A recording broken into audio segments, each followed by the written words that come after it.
Rentaro is a charming middle school student who has gathered up the courage to confess his feelings to a girl in his class. She replies that she also likes him a lot because he is handsome, sincere, and kind, and our boy thinks he is finally going to graduate from being a lifelong single loser. However, the girl says that no matter how nice he is, the idea of dating him disgusts her and wants to make her puke. This line breaks Ren's heart, but not more than the fact that this is his 100th rejection to date. After losing all hope, Ren goes to the shrine of the god of love to pray. Then, the most impossible thing in the world happens and God pops out from the donation box to answer him. Ren freaks out, thinking that he is a thief. But then the god comes out in his full glory and goofy-ass hairstyle. He tells Ren not to worry about his future because he will find his soulmate in high school. He explains that everyone's soulmate is chosen at birth, and the moment they meet, a current runs through their body, and they fall head over heels for each other. Some poor losers don't even have a soulmate, but Ren here is different because he is going to have a total of 100 soulmates that he meets in high school. Ren can't stop dreaming as soon as he hears this from God,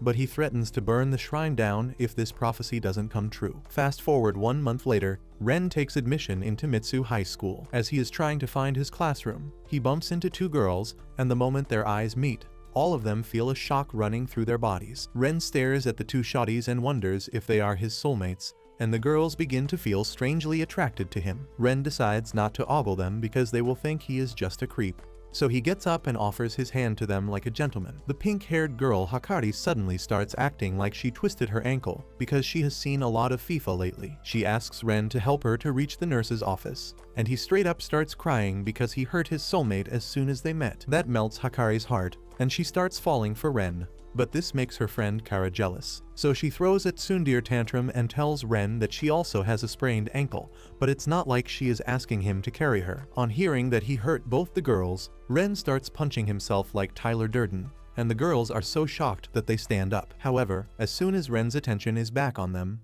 they fall to the ground and tell him to carry them to the nurse's office. The girls start fighting with each other over rights to cling to Ren, and he feels like he is the luckiest guy in the whole universe. He then starts making introductions with them when two girls pass them by, talking about a school legend that if you find a four-leafed clover and propose to someone with it, they will definitely say yes. As soon as they hear this, Hakari and Kara run away to find the four-leaf clover, and Ren is left confused. Later that evening, Ren is thinking about the girls when he sees them looking for the clover in the garden. He wonders if they have been searching for it the entire day and immediately runs to their location, where he finds that tsundere Kara by herself. He offers her a soda, saying that she must be really tired looking for the clover, but she tells him that it is none of his business. She then thanks him for the soda and then explodes from embarrassment before running away. Ren is now sure that she is a tsundere, and just then Hakari returns from the bathroom. Ren gives her the soda he bought for her, and the cunning Hakari tells him that she can't finish the entire can herself, so he should help her, because that counts as an indirect kiss. He drinks some of it, and then Hakari gets the can, but she starts pouring it all out and then accidentally drops it, causing her to go mad with grief. Ren offers her his handkerchief to clean up, but Hakari grabs his hand instead, confessing her sudden and intense feelings for her. Ren starts crying tears of joy, but just as he is about to accept her confession, Kara returns with a bunch of soda cans, and she throws them all as she sees Ren holding Hakari's hands. She tells him that she wanted to repay him but didn't know which flavor he liked, and then immediately confronts Hakari about getting the jump on her. She panics as she realizes that Ren heard that, and it is too late to pretend that she doesn't like him. She tells him that she can let him be her boyfriend if he is desperate, but then stops acting like a tsundere and sincerely confesses to him. Ren can't believe that this is really happening, and he doesn't know which of the girls to choose. He takes that confusion to the god of love, who says that he obviously can't choose one of the girls because they are both his soulmates and his perfect romantic partners. Ren asks him how other people with multiple soulmates handle such issues, and the god nervously replies that other people only have one soulmate. It turns out that the day Ren was born, the god was watching TV for the first time, and he was so thrilled that he accidentally put a 100 on the number of soulmates column in Ren's form. Ren curses the god for ruining his life, but that's not the worst part. The god explains that having a soulmate consumes all the luck in a person's life, and if they can't keep the soulmate, they meet all sorts of misfortunes and die. Ren realizes that the girl he doesn't choose will die, and that will continue to happen for all his other 99 soulmates. He doesn't know what to do, but as he is returning home, he comes up with a brilliant plan to date both girls in secret so they can both live. The next day, he finds both girls waiting for an answer, but they are shocked to see him all tattered up. He tells them not to worry about him and then asks both of them to become his girlfriend. Kara asks him if he is serious right now, and Ren replies that he is. Last night, as he was thinking about dating them both in secret, he suddenly punched himself because he realized that this way he would only be hurting the girls. He couldn't do that to them, and that's why he decided to double time them with mutual consent. He promises that he will never hurt them and do his best to make them the happiest girls on earth. But Kara is not having any of that. Suddenly, Ren pulls out 2 4-leaved clovers to give to them and tells them how he asked the teacher to let him in at night. Kara yells at him, saying that it is just a dumb superstition and they aren't going to say yes to him just because he found the clovers. However, Ren replies that he knew they were trying to find them and he just wanted to return the gesture. Both the girls fall flat on hearing this, and Hakari accepts Ren's proposal to double time them. She tells Kara that if the choice is between being rejected by Ren and being double timed, she will choose the second option. She clings to his arm, and Kara decides to do the same before she gets left out. Both the girls hug him and tell him that they accept being his girlfriend, and Ren feels that this is the happiest day of his life. The next morning, Ren tells a telephone pole that he has got a girlfriend because his friend's circle is equal to his body count. Just then, his 2 girlfriends arrive there, and Kara asks him if he is crazy to talk to a pole. Ren replies that he is just happy to get a girlfriend and didn't have anyone else to talk with, and she turns away,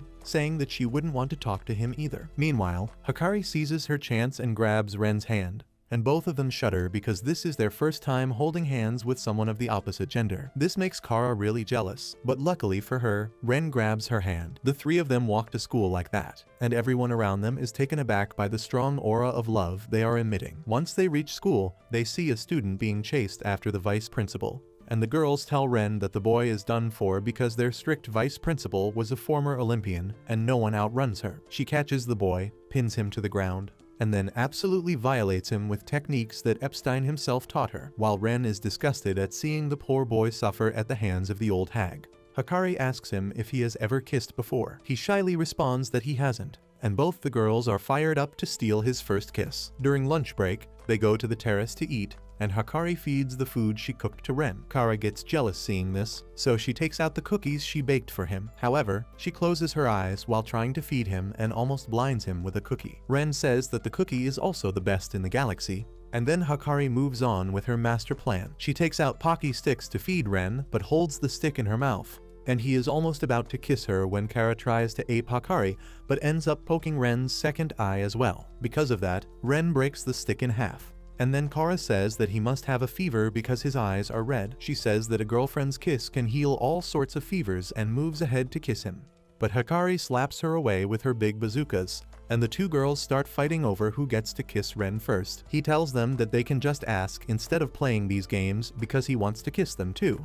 But the girls tell him that both of them want to be his first kiss and only one can get that honor. Luckily, Ren has already gone through hundreds of imaginary scenarios about how to please his girls, and he has a solution for that. It includes a pair of dice, a blindfold, and a music player, and Ren explains a weird game about how they all will be blindfolded and no one will know whom he kissed first, so both of them can claim his first kiss. While Hakari thinks that this is a Batman-level plan that Ren came up with a night of prep time, Kara says that they can easily cheat. Ren's solution to that is to pinky promise that none of them will cheat. With that, the game begins, and Ren starts walking towards his first target. However, things don't work out as things keep happening. Ren decides to restart the game again, but after numerous disastrous failures, he gives up. Hakari says that Ren's plan is perfect, and the fault lies with Kara because she was beating him the entire time. They start fighting over Ren again, but he takes the entire blame on himself because he is an inexperienced boyfriend who turned kissing into Squid Games.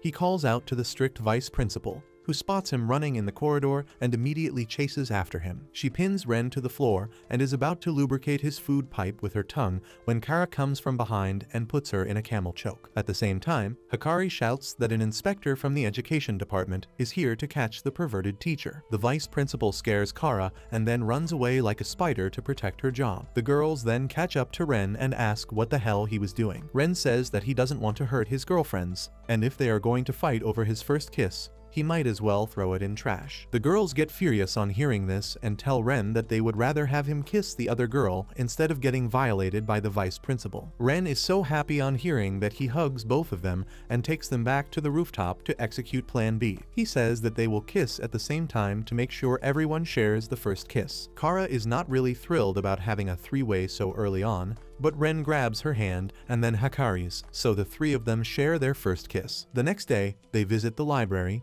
and the girls start looking for cookbooks so that they can become proper wife material. While they start fighting over books, Ren leaves to find a book for himself, but another person reaches for it at the same time. Ren turns around to see a cute loli trying to get the book, and the moment their eyes meet, he feels the soulmate shock again. The loli starts blushing hard on seeing Ren without realizing that he is her soulmate. She shies away and tells him to take the book, but he tells her that it is alright. He asks her who she is, and she opens a book and points at a line, saying that she is the ruler of this country. Ren is confused at first, but then finds out that she is a librarian. Ren realizes that she is a strict librarian who doesn't want anyone talking, so he decides to play dumb charades with her. However, she tells him that she is not speaking because she is socially anxious. She decides to call someone else to help him, but Ren stops her and says that he needs her help in finding the right book. He says that his favorite genre is romance with a happy ending, and the lowly librarian immediately gets to work. She gathers 2 big stacks of books for Ren,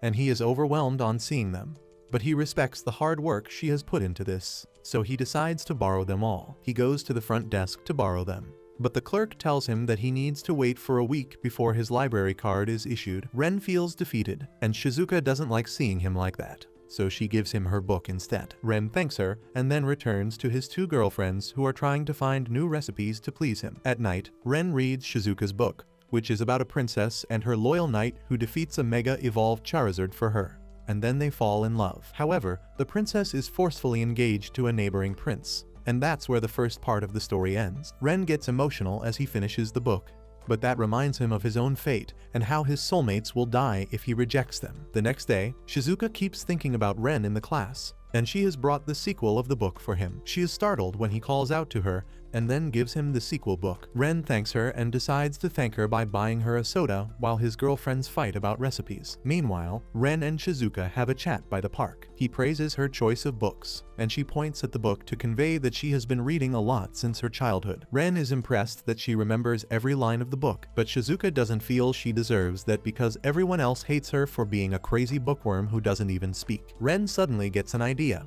and he asks to borrow the first book again. Shizuka gladly lets him have the book and keeps thinking about him all the time. However, when she doesn't see Ren for the next few days, she goes out looking for him and her book. She finds him having a fun time with his girlfriends, and that breaks her innocent heart. In the evening, as she is sitting in the classroom by herself, Ren comes to thank her for landing him the book. He then asks her to download an app and sends her a PDF, which turns out to be the ebook version of her book, and the app can convert text to voice by selecting passages of the book. He tells her that this way, she can speak to the person in front of her. Shizuka is moved on realizing that he typed the entire thing in the app by hand, and Ren says that he wanted to help her communicate better while not pushing her too hard. He asks her to say something, and the first thing Shizuka says is, "I love you." However, she makes it clear that she is not expecting anything in return because she knows Ren has a baddie with him already. Shizuka starts crying as she says this, and Ren can't help himself.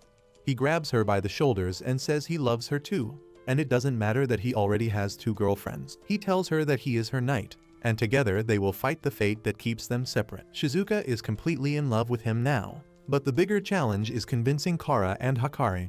Ren tells them the entire story and asks them to let Shizuka join his harem. Kara lashes out at him, asking if his brain has rotted away, but Hakari is emotional because Ren didn't dump them even after getting a new girlfriend. Ren says that his feelings for them haven't changed, and he is going to work his best to give all 3 of them the love and care they deserve. After that, Ren properly introduces his girls to each other and tells them that Shizuka is a shy librarian who can only talk through books. She twitches and moves her toes according to her mood when she reads books, and he finds it cute like a puppy's tail. Shizuka is rattled because she hadn't noticed that about herself. And then Ren says that Hakari is also cute because she chomps on her finger when she is thinking. Ren says that he finds it really hot as well as cute, and then adds that when Kara tries to brush off a compliment, she twirls her hair around her finger, which is completely opposite of her personality. The girls are overwhelmed on seeing how deeply Ren notices their habits. Meanwhile, he continues talking about how they react during kissing. And that statement makes Shizuka lose her cool. She asks Ren if he has really kissed the girls, and he affirms. Hikari asks if she is also interested in kissing their boyfriend,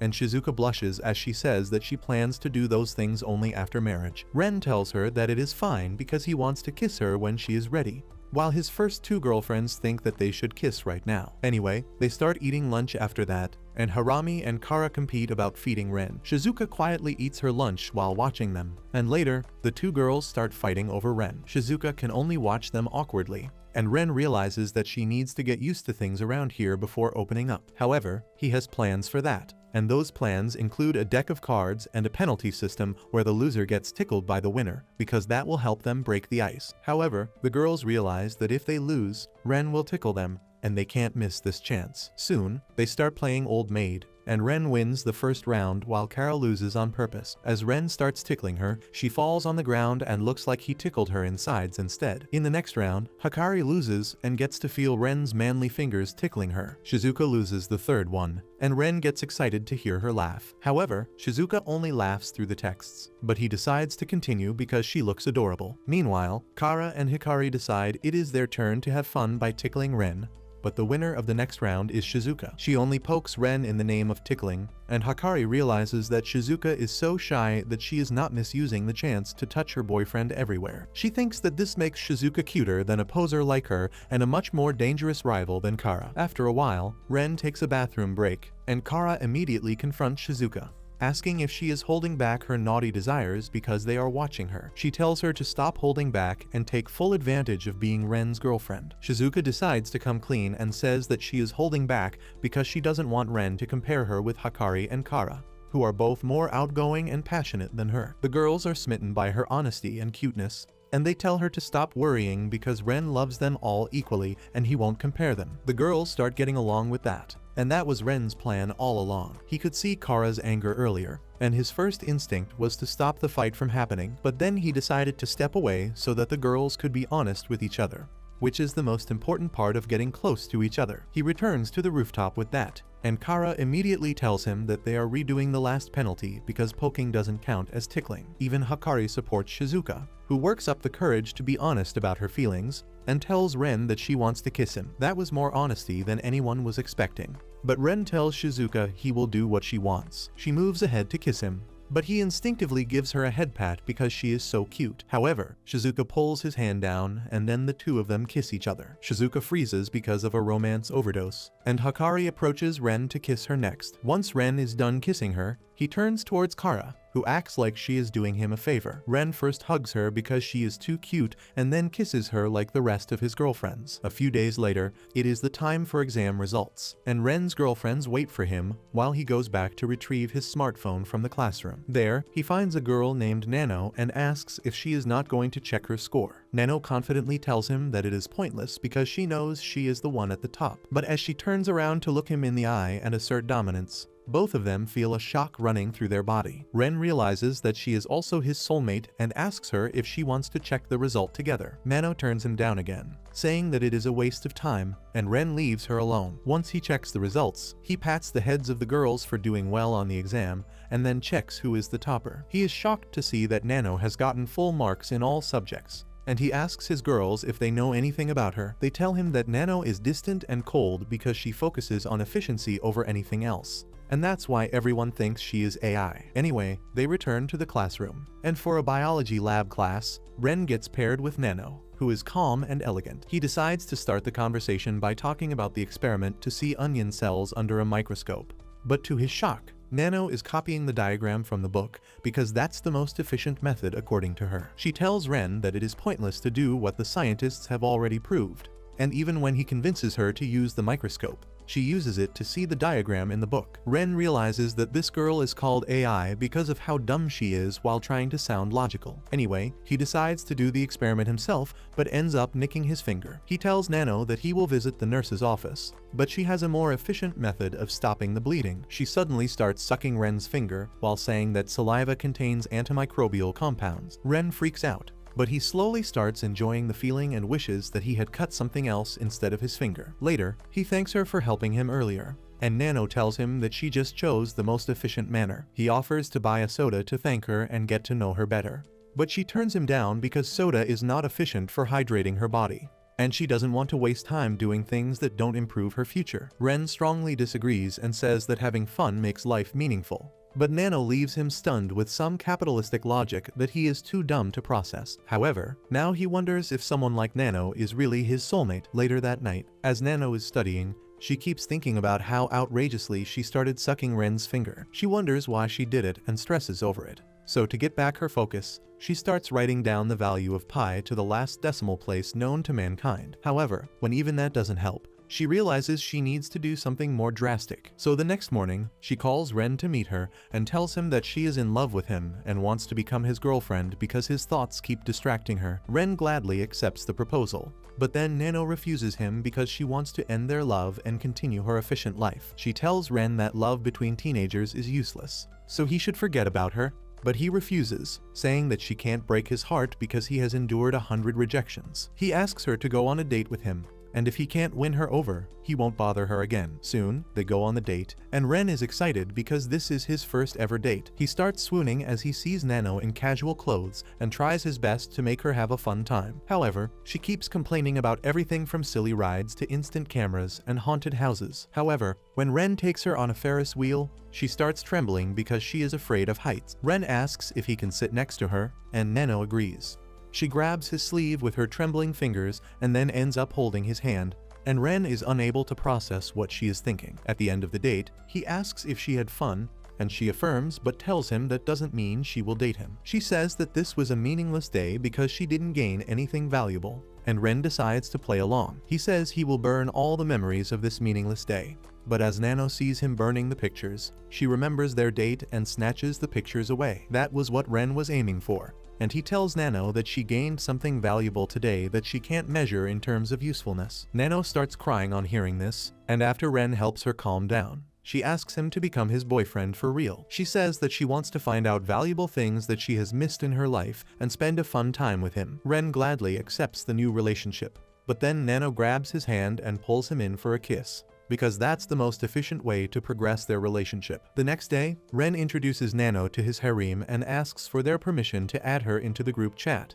But the girls are more interested in the theme park date because they wanted something like that too. Ren tells them that they should go out together the next week and asks if anyone has any ideas, and Hakari was waiting for this chance. She tells Ren about a new theme park with a pool that opened up recently and asks if he wants to go there. Soon after that, the girls go for swimsuit shopping, and Kara is pissed because she doesn't think she looks cute in swimsuits. However, she soon finds a cute white swimsuit and decides to buy it in case Ren likes it. Soon, the day of the group date comes, and Ren feels like he is in heaven after seeing his girls in swimsuits. Shizuka apologizes because she only wore the school-issued swimsuit, but Ren praises her for her decency. Just then, Kara comes out while wearing a changing robe, claiming that she is not feeling well. Nano tells her to rest on the benches to feel better, and Shizuka offers to give her company, but Kara pats her head and assures her that she will be alright. She walks away with that, and everyone else starts playing in the water. Shizuka starts spinning in her float tube because of the current,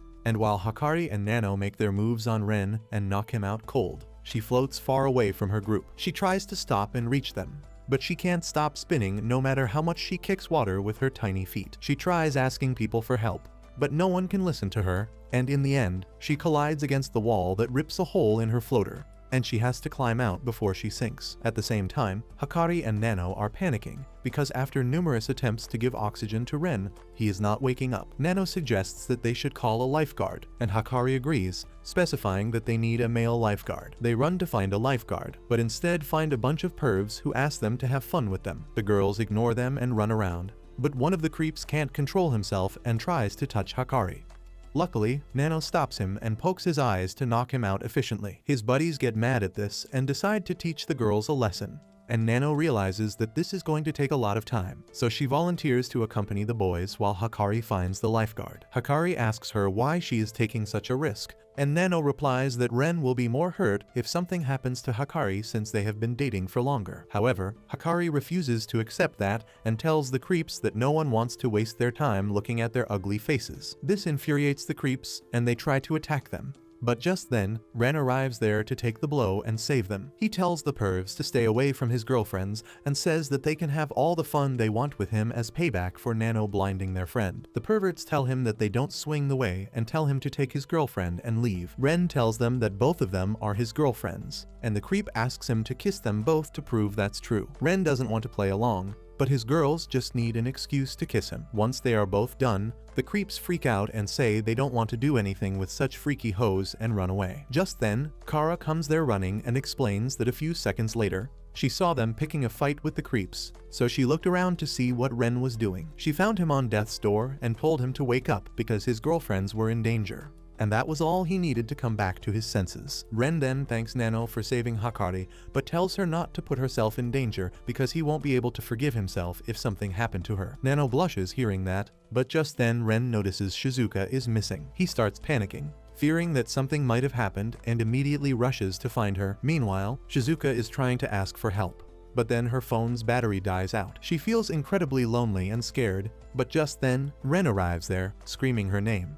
He can't see her and she realizes that she needs to call out to him using her real voice. However, she feels that he won't be able to hear it because her voice is so tiny. She takes the leap of faith and calls him, and Ren can hear her faint voice. He immediately reaches out to her and carries her in his arms, and Shizuka kisses him in the middle of the pool. After that, they reach the rest of the girls, and Ren decides to take a break with Kara. He has now realized that the reason she is not playing in water is because she feels insecure that she is not as thick as Hakari and Nano or as cute as Shizuka. She feels that she won't look good in a swimsuit.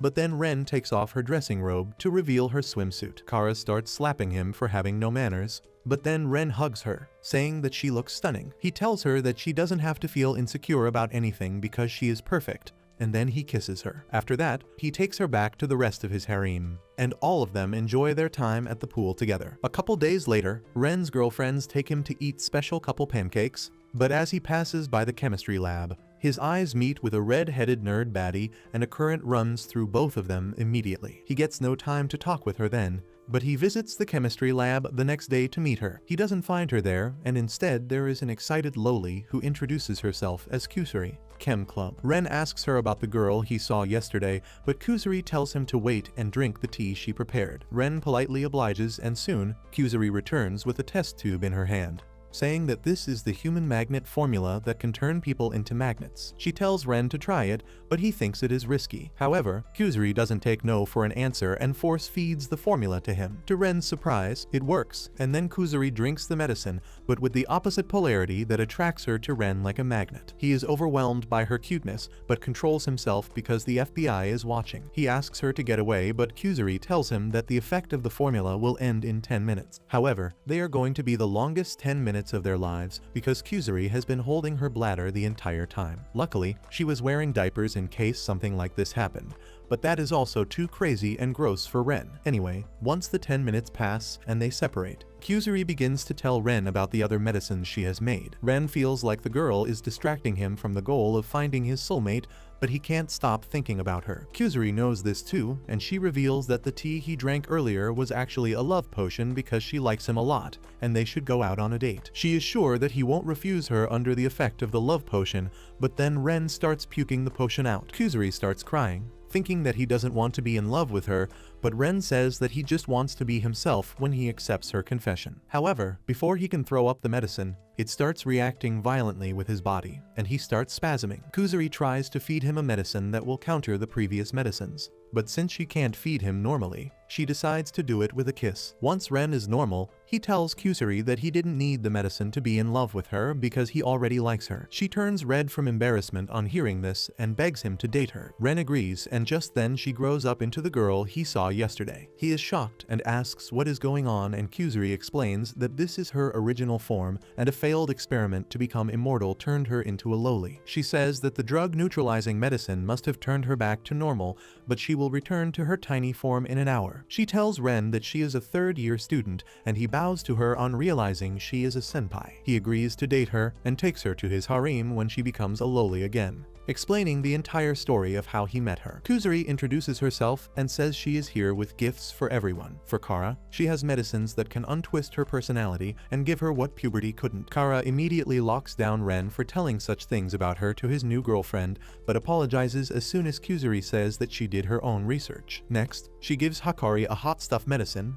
and she thinks it will give her a BBL. Instead, it makes her sweat so hard that her clothes melt off. She panics, but then Ren gives her his sweaty gym clothes, and Hakari thanks Kuzuri for the real gift. After that, she gives Shizuka a medicine that makes her grow sensitive bunny ears, and a medicine that allows Nano to control her hair for maximum efficiency. Next, they sit down to have tea and breakfast, but Kuzuri gets the urge to pee again. As she leaves, she tells the girls that the tea is different for them and Ren, but they will get it once they see the bottles. The girls see a big blue bottle and a small red bottle, so they think the big blue bottle is for them because they are more. However, it turns out to be the exact opposite because Kuzuri thought the girls would understand that blue is for boys and red is for girls. She says that the tea in the blue bottle makes the drinker kiss their lover crazily, and she wanted Ren to kiss her. Ren tells her that there was no need for that, but before he can do anything, his girlfriends become cray-cray for his kisses. They toss Kuzuri away and pounce on Ren with superhuman strength, because after drinking the kiss-kiss medicine,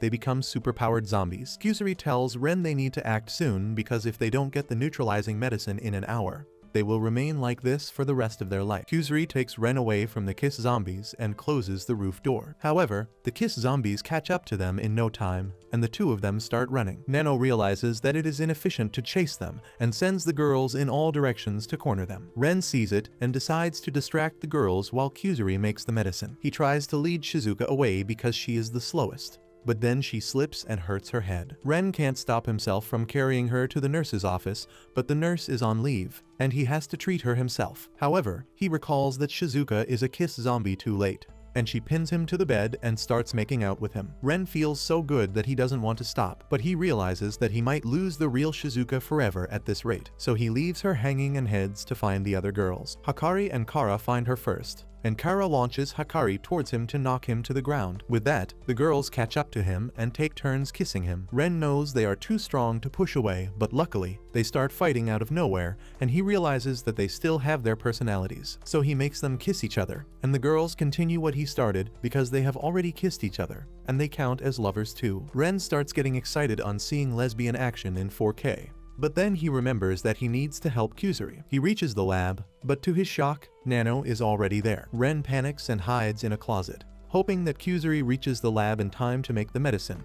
But unfortunately, she was hiding in the same closet before him. Kuzuri tells him to run away and distract Nano, but he knows that Nano will understand that he is acting as a decoy and won't fall for it. Suddenly, Kuzuri starts crying, saying that everything is always ruined because of her. Everyone left the chemistry lab because of her obsession with drugs, and now she is going to ruin the life of the guy she loves as well. She clutches her coat in frustration, but then realizes that she has an emergency neutralizing medicine with her that can help her save the day. Ren thinks that they can turn Nano back to normal with the medicine, but instead, Kuzuri starts drinking it. Ren interrupts her and causes her to drop the test tube midway, causing her to freak out because she was planning to turn into her grown-up version that Nano hadn't seen to sneak past her. Ren gets flustered because he is so close to Kuzuri, but she tells him they need to hurry because the medicine won't last long as she drank only a little bit of it. She decides to catch Nano by surprise and tie her up, but ends up revealing her name accidentally. Nano ties her up pretty kinkily on hearing that,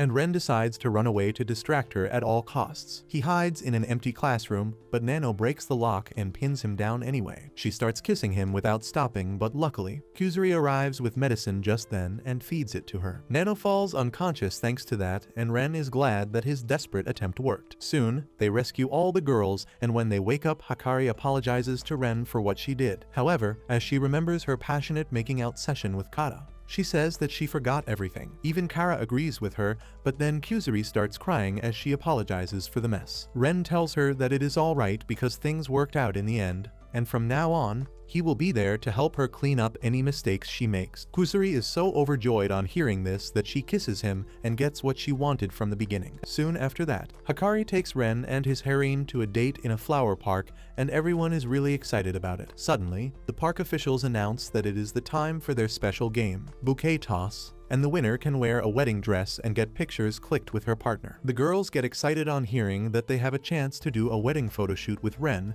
but Hikari is the most excited one. They go to take part in the competition, but there is a huge crowd there, and a team of juiced-up female bodybuilders called Gorilla Gang is eager to win the competition so that their boss can do a photo shoot with her boy toy. Hikari suggests that they work as a team and then draw lots later to see who gets a chance to click pictures with Ren. The girls agree to the plan, and Ren asks Shizuka to sit this one out because she is not built for a competition like this. She agrees, and then Ren notices that the Gorilla Gang has flags. So he makes a flag for Rentaro family using a towel and a Sharpie that gets the girls swooning. Soon, the competition starts, and the guest throwing the bouquet is the vice principal, who is also a former shot put athlete. She tosses the bouquet at supersonic speed, and everyone starts running after it. Suddenly, members of the Gorilla Gang begin knocking people down, and Kara says that attacking others is against the rule. However, the Gorilla Gang say they are just training with each other and they aren't responsible for anyone who gets caught in the crossfire. Kara gets pissed on this and decides to join the Gorilla Gang to fight them. She clashes head-on with the Gorilla Boss and proves that she is as strong as any bodybuilder. Meanwhile, the bouquet starts falling and the Gorilla Gang creates a hurricane to pull it towards them. Luckily, Shizuka was holding the towel near them, and she gets sent flying by the hurricane. She uses the towel as a parachute and glides towards the bouquet. She catches it, but that makes her fall down and everyone panics. The girls move to the location that Nano predicts, but their natural airbags send her bouncing back in the air, but Ren is able to catch her before she kisses the ground. With that, Ren's family wins the game, and it is time to draw the lots. Hikari says that she has already brought sticks for that, because she is planning to hustle everyone and steal the photo with Ren at all costs. She has marked the winning stick with a small cut and asks Nano to pick first because going by efficiency, she will pick the nearest one. However, Nano exceeds her expectations by saying that the most efficient method is if everyone picks together. Hikari freaks out because she never thought of this, but somehow still ends up winning through sheer dumb luck. She is super happy about it, and other girls also tell her to hurry up. But Hikari asks them to join them in the photo. Once the photo is clicked, she thanks Ren for fulfilling her lifelong dream before asking him to break up with her. Ren is stumped at this request, but he can't say anything immediately. As he changes clothes, he wonders what happened to Hikari. He starts looking for her, but the staff tells him that she said she had urgent business and left in a car. Everyone is worried about her, and Ren tries calling her, but she doesn't pick up. So he follows the address that was on a letter containing her steamy pics she once sent to him. That address leads him to a lavish mansion, and he sees Hikari looking sadly out of a window. He calls out to her, and she signals him to quiet down before a guard comes checking for the sound he heard. Ren hides from the guard and gets a call from Hikari's landline, who tells him to leave her alone. He refuses, saying that he wants to know why she wants a breakup, and Hikari confesses that her mother found out that she is in a harem, so she made her break up with him. She knows that her mother is ruthless and will use the power of money to keep them separate. Hikari says that she still loves Ren, but just then, her mother arrives and takes the phone from her. She tells Ren to get out of her daughter's life before she removes him from this world and then ends the call. Ren starts screaming at her to listen, but then the guard catches him and tells him to get lost because there are things in life that he can't change. Ren leaves, defeated and broken. But as he is wallowing in despair, he sees a 4-leafed clover and decides to do whatever he can for his girl. He tells his harem about the situation with Hikari and says that he is going to break into her mansion and run away with her. He says that they will go into hiding and he doesn't know when they can return, so he wants his girls to wait for him to get back. However, they are not having that and tell him that they will come with him and rescue Hikari together. Soon, they sneak into Hikari's mansion, and the girls are impressed that she comes from old money. Ren tries throwing a ball at her window to get her attention, but it bounces off the wall and a fluffy white cat takes it, refusing to give it back. In the commotion, the guard comes there and Ren's harem hides behind a tree while the cat distracts the guard. Suddenly, Nano gets an idea on realizing that this family has a cat, and she uses the pet door to toss pebbles at the doorknob to unlock it from inside. Everyone is amazed at how insane but effective she is. But Ren notices that she injured her nail in the process. As Kara bandages her, she asks Nano why would she hurt herself,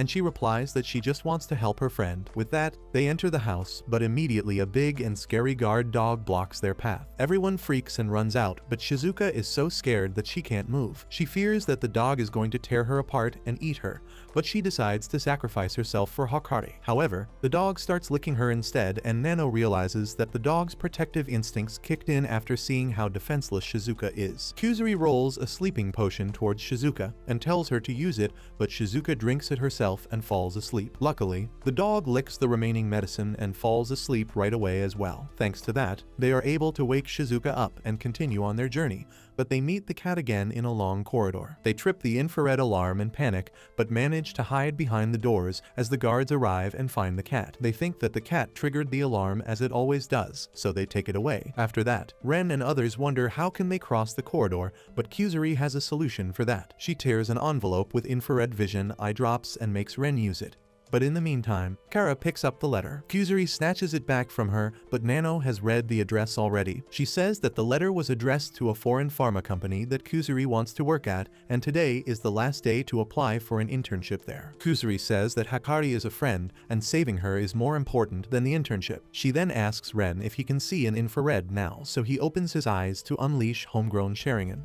Now, he can see only infrared light, and he freaks out on seeing that the trap covers everything from the floor to the roof. However, there is an open area near the chandelier, and he says they can cross the trap through it. Everyone thinks it is impossible because they can't climb up the walls, but then Nano gets an idea. She ties Ren and Kara together in reverse 69 so that they have enough reach to climb the wall. They start walking up the wall and then over the infrared traps. But as they cross the chandelier, Kara's clothes get loose and Ren's face is pressed directly against her belly and down under. She barely manages to get past the trap without losing her grip. And once they are through, Ren tells the rest of his harem that they can stay behind while they rescue Hakari and return. They soon find her room, and Kara unlocks it to see Hakari crying while looking at their group photo. However, the very next moment, the security alarm blazes because Hakari's mom had rigged her door in case she tries to escape. Ren tells her to run away with him, but it is too late as the guards and Hakari's mom arrive at the scene. Mommy Hahari takes Ren and Kara with her, while Hakari cries that Ren is going to suffer at the hands of her mother. Meanwhile, Hahari tells Ren and Kara that she would have shipped them to Epstein Island already if they weren't his daughter's friends. Ren realizes no tricks are going to work now, so he asks Hahari for her blessings, but she refuses. She then reveals that she was 13 years old when she got pregnant with Hakari because the guy she loved was critically ill and she wanted something to remember him by. So she recklessly got artificially inseminated by a team of skilled doctors and had her daughter. Even though she loved Hakari dearly, she always felt the loss of the man she loved. Hahari knows that her daughter is as reckless in love as herself,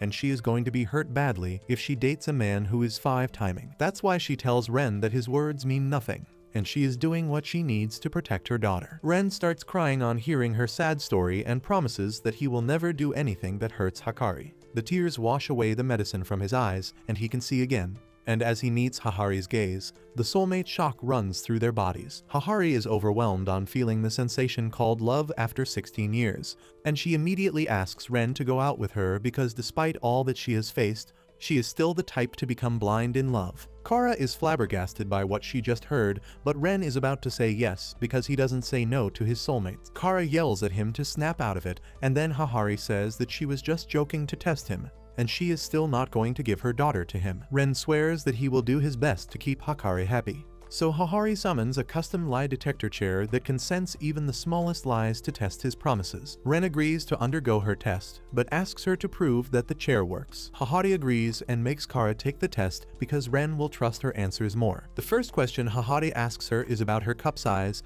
and even though Kara is flustered, she says that she is almost a C cup. The chair says that is a lie, and Kara reveals that she is just a B cup, which is the truth. Next, Hahari asks her if she loves Ren, and she affirms, but the machine says it is a lie. Ren starts bleeding out of all his holes on hearing this because he can't believe that Kara doesn't love him. She realizes that the machine catches even the slightest change from truth. So she starts talking about how much she loves Ren, but even then the machine calls it a lie. Ren keeps on taking damage each time until Kara says that she really loves him, and the machine confirms that it is the truth. Ren returns to normal on hearing this, and he immediately says the same thing about Kara that the machine confirms as truth. Next, he answers the same questions about Hakari, and they are all truths, which leaves Hahari confused. She refuses to believe that the machine is working properly, but just then, a maid comes running to tell her that Hikari wants to jump out of the window. Seeing this chance, Kara grabs Hahari and threatens to snap her neck if anyone moves. She tells Ren to take Hikari and run away as far as he can because she knows he will return for her one day. Ren takes up the offer and runs towards Hikari, while Kara holds her mother back. Ren soon reaches Hikari, who is standing on the edge of her window, and tells her that they can run away from this place. She refuses, saying that no matter what they do, her mother will keep chasing after them, and they will never be happy. Ren says that he will be much more sad if anything happens to her, and asks her to come back to him. Hikari is moved by his words and agrees to come back. But then her adrenaline wears off and she gets scared of falling. Ren walks to her cautiously, but Hikari slips and falls. Luckily, he catches her, but he is in a bad position and both of them are about to fall just as Kara and Hahari reach the room. They reach for Ren, but he slips and falls, refusing to let Hikari go. He curls up around her and then kicks the wall to land in the pool below them. His girls also dive in to rescue him, but Kuzuri has to rescue Shizuka first because she can't swim. Once they are out, Ren hugs Hikari, but then Kara comes there and slaps her, calling her an idiot for trying to jump out of the window. Ren hugs both of them as they cry, and Hahari realizes that he was not lying when he said he would do anything for his girlfriends. She bows to him and asks him to make her daughter happy, and Ren agrees. He realizes how much Hahari loves her daughter, but he doesn't want her to be sad either, so he takes her hands and says that he will make both her and Hikari happy. He says yes to her proposal from earlier, and Hahari is so happy that she hugs him tightly. Hikari freaks out on hearing this and reminds her mom that this guy is her boyfriend. But Hahari doesn't care because she is in love with Ren, and all the girls are thinking the same thing you are. Anyway, Hahari says that everyone should stay over for the night. She takes the girls to her giant bathroom and then for a pajama party where she dresses them in cute dresses. Ren is overwhelmed by the cuteness overload, and even Hahari gets a nosebleed because she hasn't been this excited in a long time. She leaves to get water and Ren decides to support her. He assures Hahari that there are many fun things left in her life, and she gets so excited by his words that she asks him to come to her room because she can't hold it in any longer. Ren thinks that he is finally going to graduate from being a virgin, and his girlfriends think so too when they hear Hahari's screams coming from her bedroom. They rush to the scene because all of them want to take Ren's V card, but they receive the surprise of a lifetime when they see that Hahari has made him wear girls' clothes and is squealing because he is so cute. The girls agree with her wholeheartedly and accept Hahari as their boss, while Ren is really embarrassed that his girls saw him cross-dressing. He passes out because of the embarrassment and everyone panics, but Hahari finds an opportunity in this crisis. She makes Nano dress up like a prince to wake up the sleeping beauty. Nano kisses Ren and brings him back to his senses, and the girls start drooling on seeing this. Once Ren is awake, he takes off his female clothes and angrily heads to take a bath. But Hikari and her mother have plans to snoop on him and see what he is packing. However, Shizuka is against peeping, so Hikari and Hahari roll her up in a bedsheet like a burrito and tell her that they will bring pictures for her. The girls lower Kusuri to the bathroom window so that she can confirm the status for them, but it is too foggy and she presses her face to the glass just as Ren looks towards her. She freaks out on being spotted, but Ren thinks that he saw a ghost, so he is even more scared. At the same time, Shizuka decides to protect Ren's honor at all costs and starts rolling towards him, while Hahari leads the girls to the attic, which will allow them to see Ren from above. The girls are nervous about finding mice in the attic, but Hahari tells them that her place is free from all sorts of pests. Just then, her cat brushes off against the girls and they freak out while banging on the floor below them. This further scares the already terrified Ren, who starts rubbing himself faster to get out of the bathroom. At the same time, Shizuka reaches the stairs but is afraid to roll down until the dog comes there and startles her. She rolls towards the bathroom at great speed, getting free of the bedsheet burrito. Luckily, the door opens by itself for her because of a ghost that vanishes as soon as Shizuka touches it. She rolls and falls into the bath, and Ren freaks out when she comes out of the water. However, he calms down as he recognizes his girlfriend and asks what is she doing here. Just then, his tower comes undone and Shizuka gets the honor of being the only girl to see his elephant's trunk. She passes out with a nosebleed, so Ren takes her back and runs back into the rest of his harem. They tell him that they were just playing hide and seek, but Kara says that they weren't trying to peek on him or anything. That reveals their secret, and Ren scolds them all before continuing their night out. They start playing cards, but then Hahari starts acting strange and leaves the room. Ren goes to check on her and finds her praying, so he decides to accompany her. He is surprised to see her praying to the picture of a middle schooler, and Hahari says that this was her previous lover and Hakari's father. Ren is shocked to hear that, but he has more questions now. He asks Hahari why did she stay single, even though she could have any man that she wanted, and she says that she doesn't want to talk about it. However, Ren tells her to be comfortable with her teenage boyfriend, and she says that she loves her ex so much that she never wanted to love another man. Despite that, she fell in love with Ren, and it feels wrong. Ren suddenly hugs her and tells her that no one said she can only love one person at a time because he loves multiple girls too. Hahari is really moved, and she hugs Ren, asking him to kiss her because her ex never did, and on his deathbed he asked her to save her first kiss for someone who would never leave her alone. She suddenly takes her words back, but then Ren pulls her towards him and kisses her while she thinks of her ex, which would normally be a red flag. After that, all of them fall asleep, and Ren wakes up in the middle of the night to go to the toilet that is oddly not joined with the bedroom. On the way, he sees the ghost of Hakari's dad, and instead of getting scared, he asks him how is he here. The ghost tries scaring Ren, but he is pretty chill because he sees him as his father-in-law, and says that he must be a nice guy if Hahari loves him so much. The ghost of the ex can't pretend to be scary anymore, and he reveals that he has been watching over his girlfriend and daughter for the past 16 years,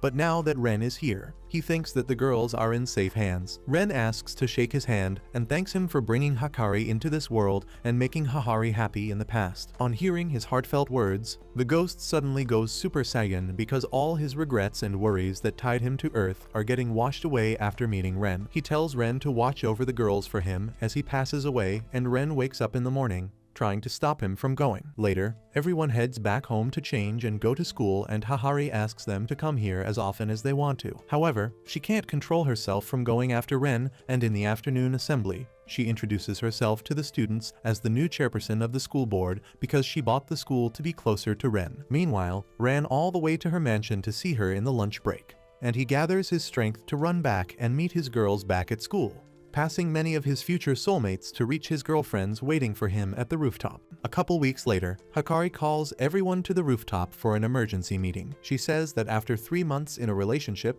guys start getting a little bored. That is why she asked Kuzuri to make them a medicine that can revive Ren's interest in them. Kuzuri comes forward with the medicine and mixes it with the final ingredient, but it doesn't work out as she planned and explodes. Ren comes running to see if his girls are alright and finds that the medicine made the girls switch their bodies just like in Your Name. They start quarreling about how they are going to handle it, and Ren asks them to slow down and explain who is who right now.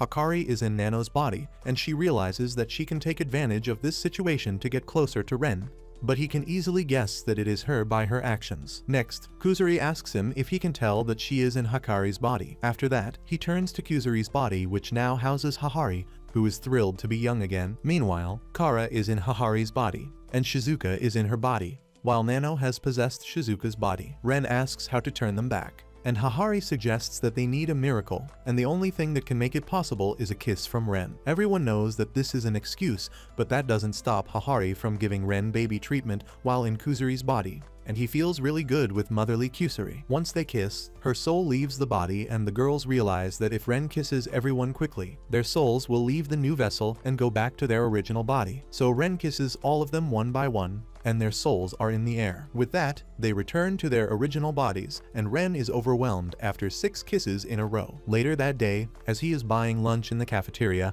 a girl reaches for the egg on toast he wanted. As Ren looks at her, the soulmate current runs through his body, but he is shocked to see that the emo girl is actually a middle schooler. She tells him to mind his own business and then tries to buy the egg on toast, but unfortunately she doesn't have the money for that. Ren finds her in the park and offers to share his lunch with her. The girl still acts bitchy, but as soon as she takes a bite, she starts squealing with delight and apologizes to Ren for being rude earlier. She explains that she is a big foodie with a super fast metabolism, so if she gets a craving she can't satisfy. She turns cranky. Once she is done, she thanks Ren and leaves, but by the time he asks her name, she has already digested the food and rudely tells him to stop being a creep. However, she can't help but notice a strange feeling in her heart as she talks to him. The next day, The emo foodie girl looks for a special sandwich aggressively, but it is already sold out in her cafeteria. Just then, Ren comes there to ask what is she craving today, and she tells him it is none of his business. However, he guesses it and says that it's sold out in his cafeteria too. This pisses the girl off even more, and she decides to go to a convenience store,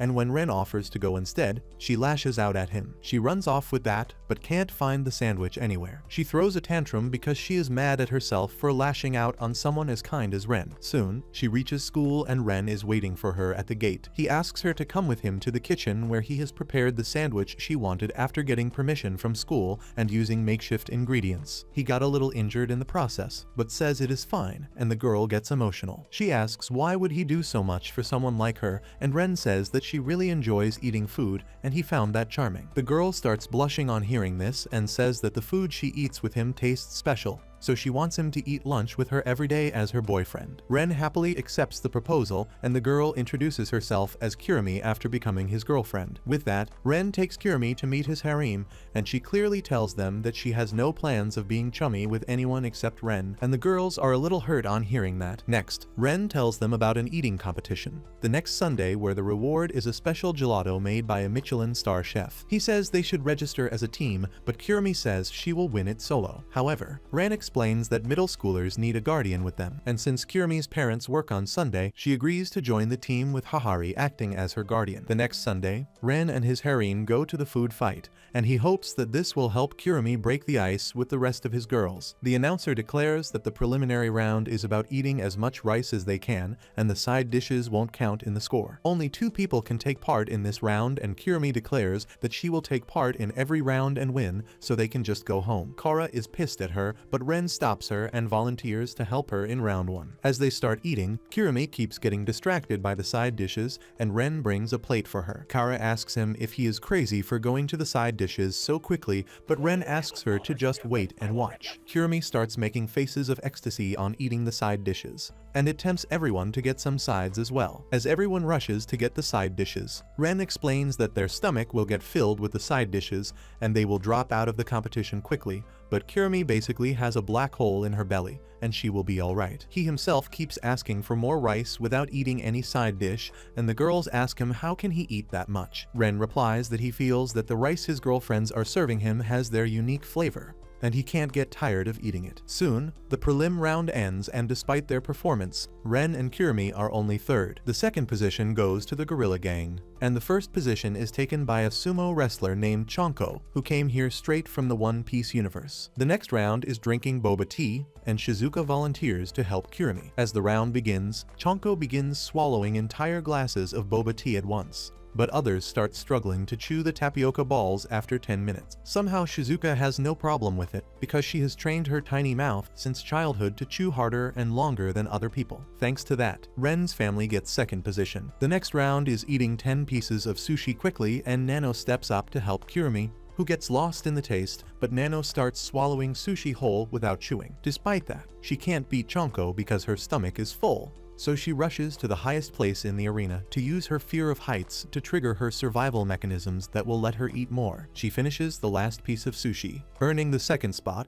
but then freezes stiff and Ren has to rush and rescue her. The food in the next round is spicy tofu, and Chonko gives up because he can't handle the spice. Meanwhile, Kara, Kuzuri, and Kirimi win the round after beating the gorilla family. The next round is cake eating, and once again, Rintaro family comes second. Anyway, it is time for the final round, ramen eating. But no one except Kirimi is fit enough to take part in it. The gorilla gang leader and her lackeys decide to go all out for their boy toy, but after a few minutes, they have to be taken to hospital in ambulances. Now only Chonko and Kirimi remain, and they keep fighting hard. But Chonko is confident that he will win because he is not eating anything at all. His giant frame is actually a hoax, and he is spitting everything into a box hidden inside his suit. Soon, Kirimi starts struggling, and she realizes that she shouldn't have taken part in every round and let Ren and others handle some of them. She starts crying, thinking that her arrogance is going to cost her this win when suddenly, Ren and others arrive there to join the competition. Kirimi asks them why are they here when she was so rude to them,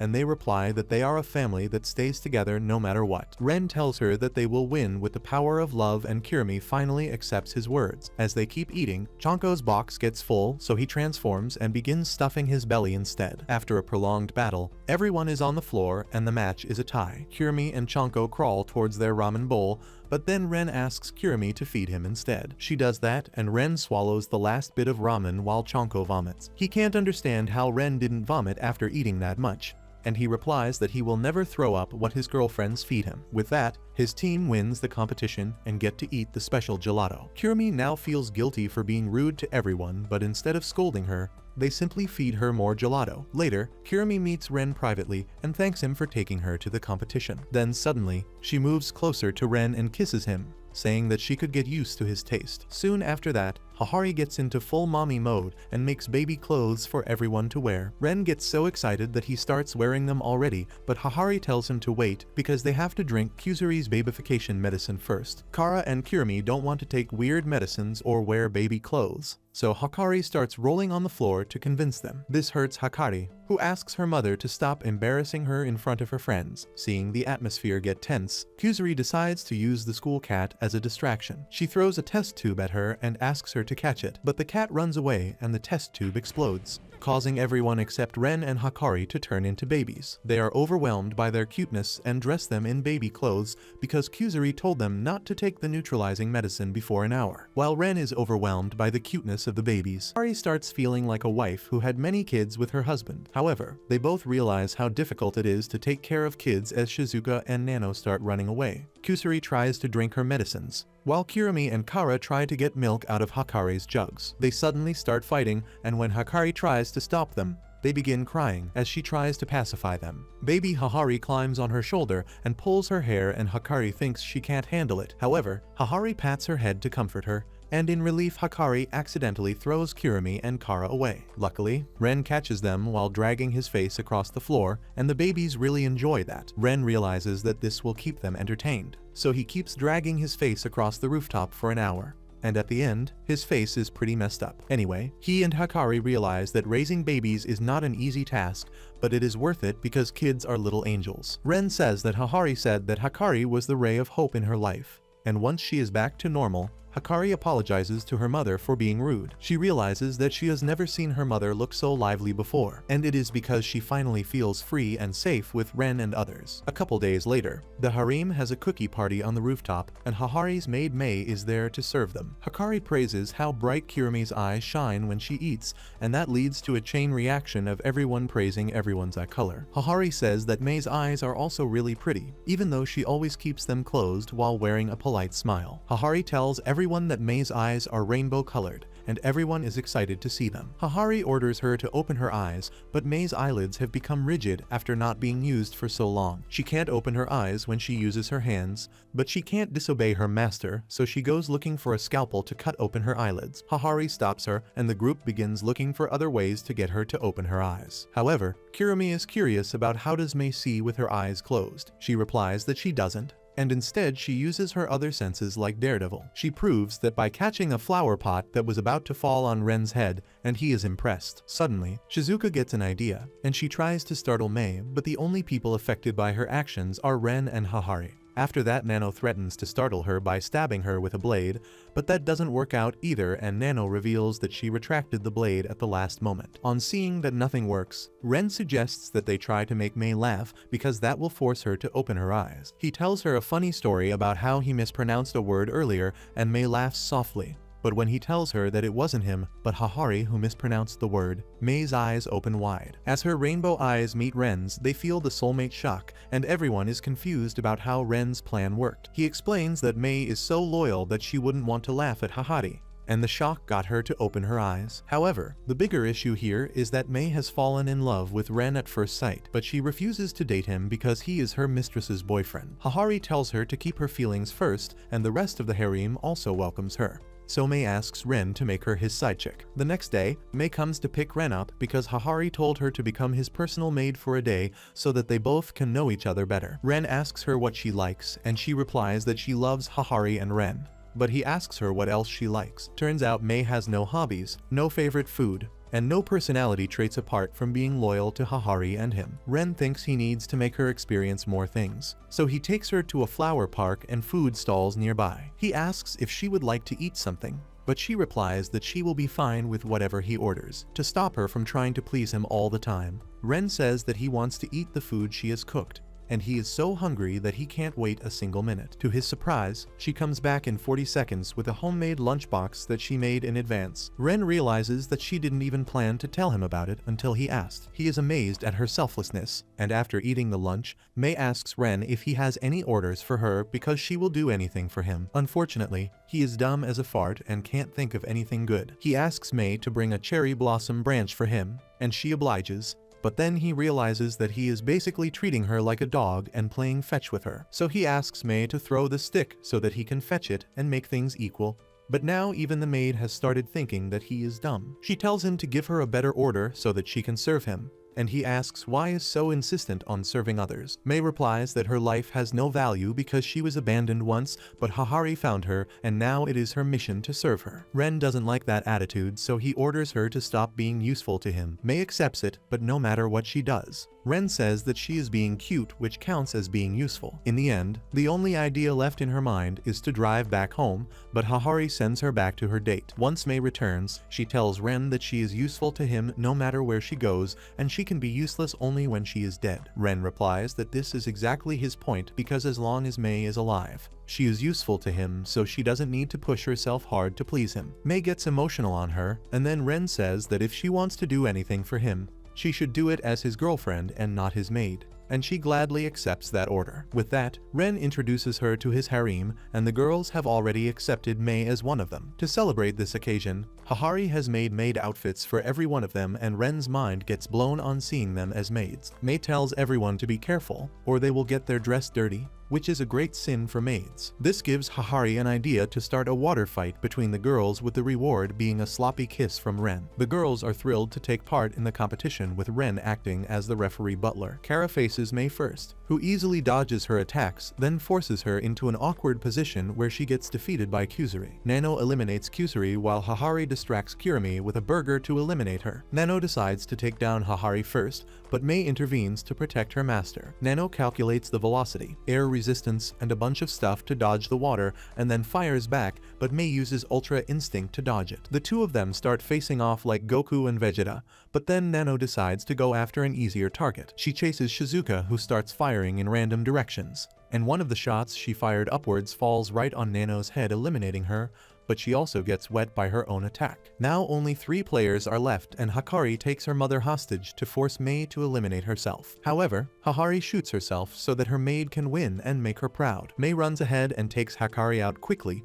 but as she goes to help Hahari up, she gets drenched and eliminated from the game as well. Ren declares that everyone is a winner and kisses everyone, which leaves him drenched in the end, much to the joy of his girlfriends. Soon after that, Ren's girlfriends notice that they have gained weight because they started eating more after the food festival. They start panicking that they will get fat and unattractive at this rate, so they decide to hold a special training for themselves. Ren tells them that he is proud of them and starts going home, but on the way he sees a girl trying to recruit members for their female baseball team, but everyone turns her down. Her eyes meet Ren's, giving them both the soulmate shock. The girl doesn't know what to do, so she asks Ren to join the girls' baseball team and panics when she realizes her mistake. She introduces herself as Ikkyu and tells him that she needs some players so that they can take part in the upcoming tournament or their team will be disbanded. Ren asks how many players she needs, and Ikkyu replies that she needs 8 more players, which is a big number considering that a baseball team only has 9 players. She tells Ren that they used to be a proper team,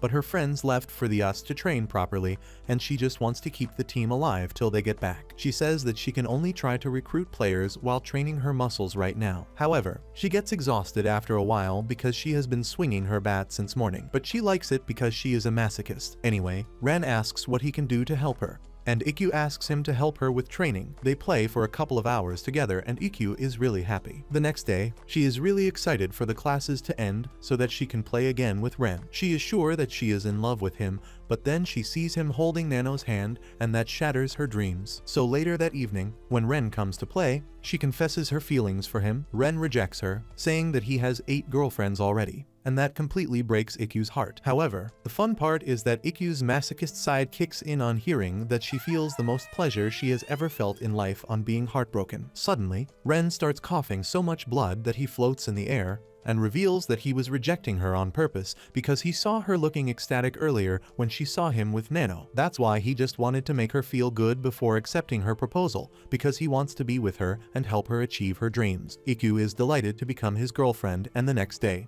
Ren takes her to his harem. Ikkyu introduces herself and asks everyone to smack her ass with a baseball bat to show that she is a newbie who needs to listen to her seniors. Ren explains that Ikkyu is a masochist, and Kusuri decides to give her what she wants. Ren is glad that his tomboy girlfriend is able to break the ice with his harem on her own. After that, he asks his girlfriends how they feel about baseball, because Ikkyu needs help in saving her baseball team. Kara asks Hahari if she can't use her power as the chairman to do something, and she replies that it will be unfair to the clubs and teams that have already been shut down. Ren requests the girls to join the team if they are interested. And they are interested, but not in baseball. They want a fun way to lose weight while Ren stays nearby, and agree to join the team. However, Hahari, Mei and Kurumi can't join the team because they are not in high school, but they still volunteer to join the practice. They still need 3 more players, but Ren says they will find them easily and then win the game with the power of love and teamwork.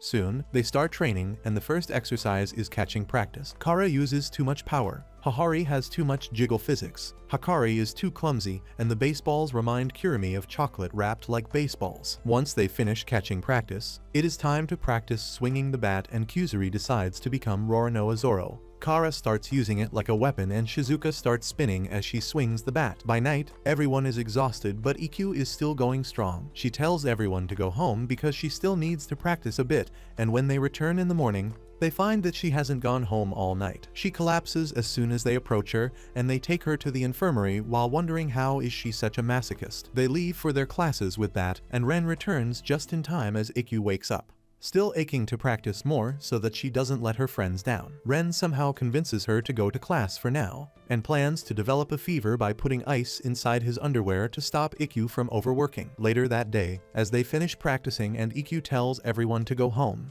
Ren is ready to execute his plan, but then the girls tell Ikkyu that they will stay with her because they also want to win the game. 2 weeks later, it is time for the first practice match, and Ren manages to get help from a pair of triplets to fill the remaining spots. However, they fall ill on the day of the match, so Ren goes to talk to the coach of the rival team, who is a tiny old lady with Stegosaurus hairstyle. He asks her if they can include non-high schoolers in the team for practice, and the shriveled old granny has no issue with that. The match against Jurassic School starts with that, and Ikkyu starts pitching. She gets the first player out easily, but the captain of the Jurassic team knows something about her past that she decides to use when Ikkyu is batting. Next, it is Kara's turn to bat, and she is ready to hit it out of the park.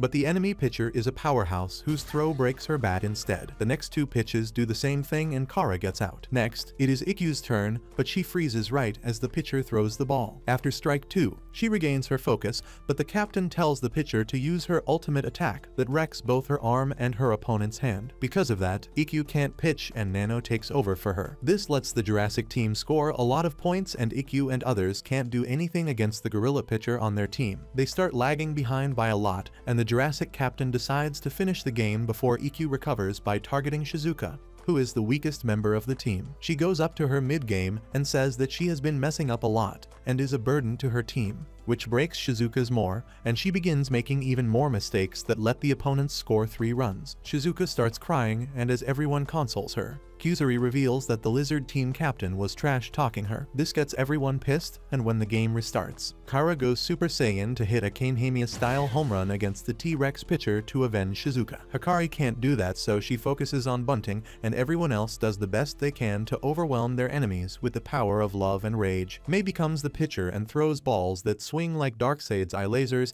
and even Ikkyu heals her hand by dipping it in an ice bucket. The Super Saiyan team manages to score enough points to be back in the fight, using their unique abilities, but then it is Shizuka's turn to bat. The lizard captain thinks that they are safe because Shizuka can't even manage a bunt.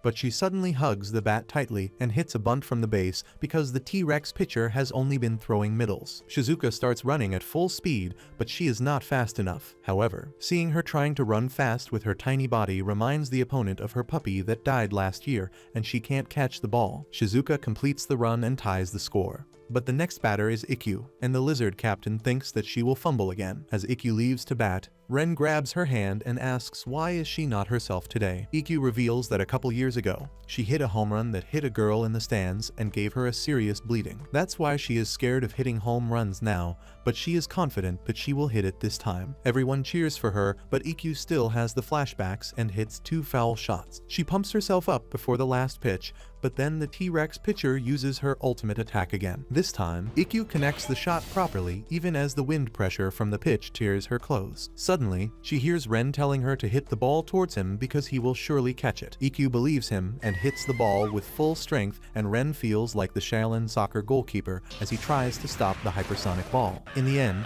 he manages to catch it after losing all his clothes, and then Ikkyu comes running to kiss him and thanks him for restoring her confidence in herself. The next weekend, Ren and his harem go to a karaoke date, and he starts swooning as each of his girls sings. But Shizuka is not ready for that yet. However, as she goes to get some juice, she begins singing to herself, but Ren hears it because he came to check up on her. Shizuka apologizes for being such a letdown, but Ren tells her that as long as she is having fun, no one will force her to sing, but she doesn't need to hold back either. As they move back to the room, Shizuka tries motivating herself to sing because these people are her family. At the same time, Kyuzuri is eager to go next because she has placed the cuteness increasing medicine in the room for her performance. However, Shizuka volunteers to sing next, and her cuteness combined with the medicine's effects is so overwhelming that Ren and Hahari are knocked out instantly. Others try to endure the cuteness, but Shizuka knocks them out one by one. However, Ren wakes up because he cannot let Shizuka see everyone knocked out because of her singing. He still can't resist her cuteness, so he decides to sing along to reduce the effect of her voice. This revives his girls and then overwhelms them so much that they are knocked out of the building. The next day, Ren goes to a shopping mall to see a pretty fountain, and just then a beautiful blonde girl comes there, saying that this fountain is nothing compared to her. Ren looks at the narcissist, and as their eyes meet, they both feel the soulmate shock. While Ren is stumped by her beauty, the girl grabs his hands and tells him that he is the luckiest guy on earth because he gets her permission to date her. She introduces herself as Mimi, a second-year student from his school, and Ren can't stop swooning over her beauty. Mimi says that unfortunately he is not beautiful enough to date her, but she can fix him. She gives him a full makeover with silver hair and red eyes that remind Ren of Nano, and he agrees that he looks beautiful. That beauty comes at a high price that he reluctantly pays, and later, as they are having drinks in a cafe, he notices everyone staring at them. Mimi says that beauty naturally attracts everyone, and she is the most beautiful person here. But once upon a time, she met someone even more beautiful than herself. Meanwhile, a guy nearby gets pissed at her and says that his girlfriend is cute. He says that Mimi is a fake person who is beautiful only because she has the money to afford it. Mimi doesn't care about his opinion and explains that beauty cannot be bought.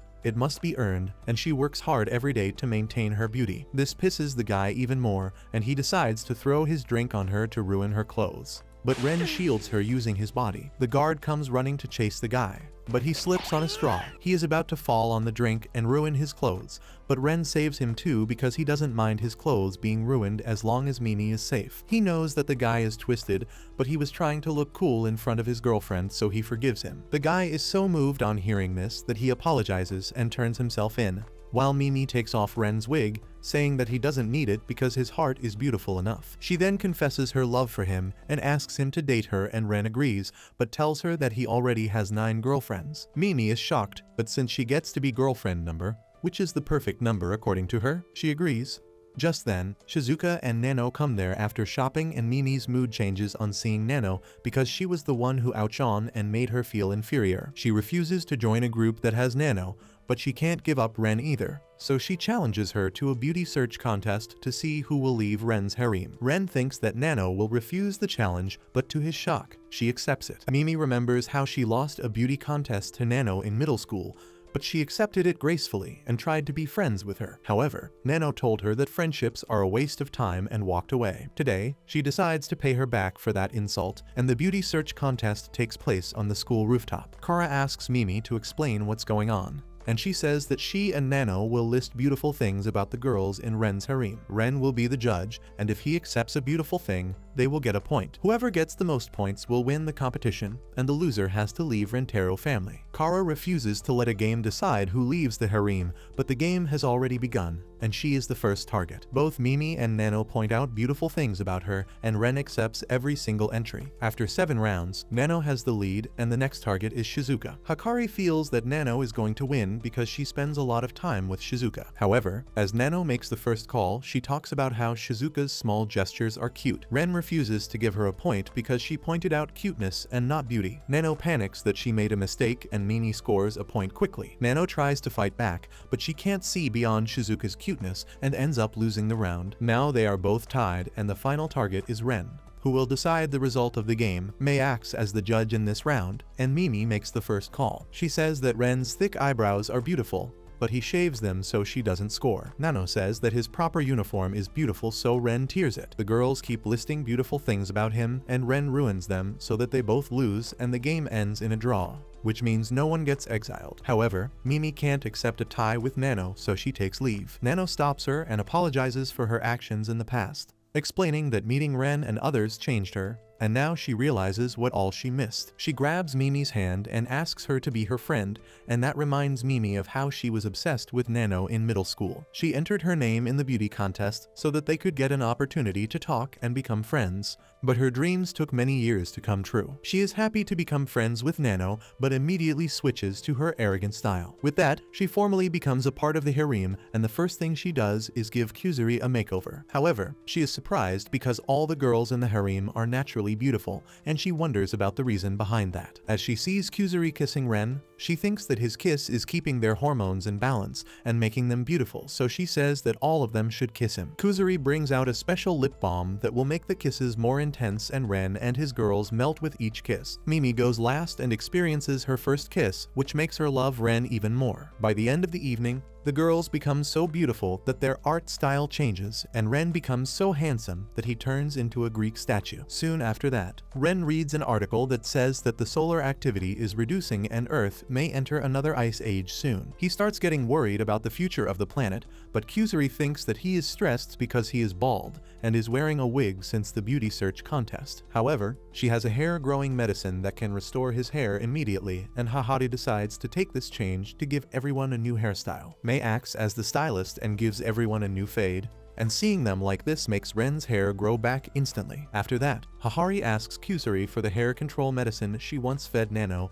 and she absent-mindedly gives it to her. However, she realizes her mistake only after Hahari drinks it. Her hair starts growing uncontrollably and wrap her up like a cocoon before spreading out. Mei tries to rescue her mistress, but the hair attack her, and when Ren tries to save her, he twists his ankle. Anyway, they run to safety where Kuzuri explains that combining the hair growth and hair control medicines made Hahari's hair take over her mind, and now she can only act to meet her most primal urge, which is petting cute things. Hikari immediately starts imagining tentacle anime with the girls, and just then, Hahari's hair break through the door and grab Kurumi. Others can't help her, so they start running, but Hahari's hair tentacles are faster. Kuzuri hands over a medicine to Shizuka, and then sacrifices herself to buy them time to run.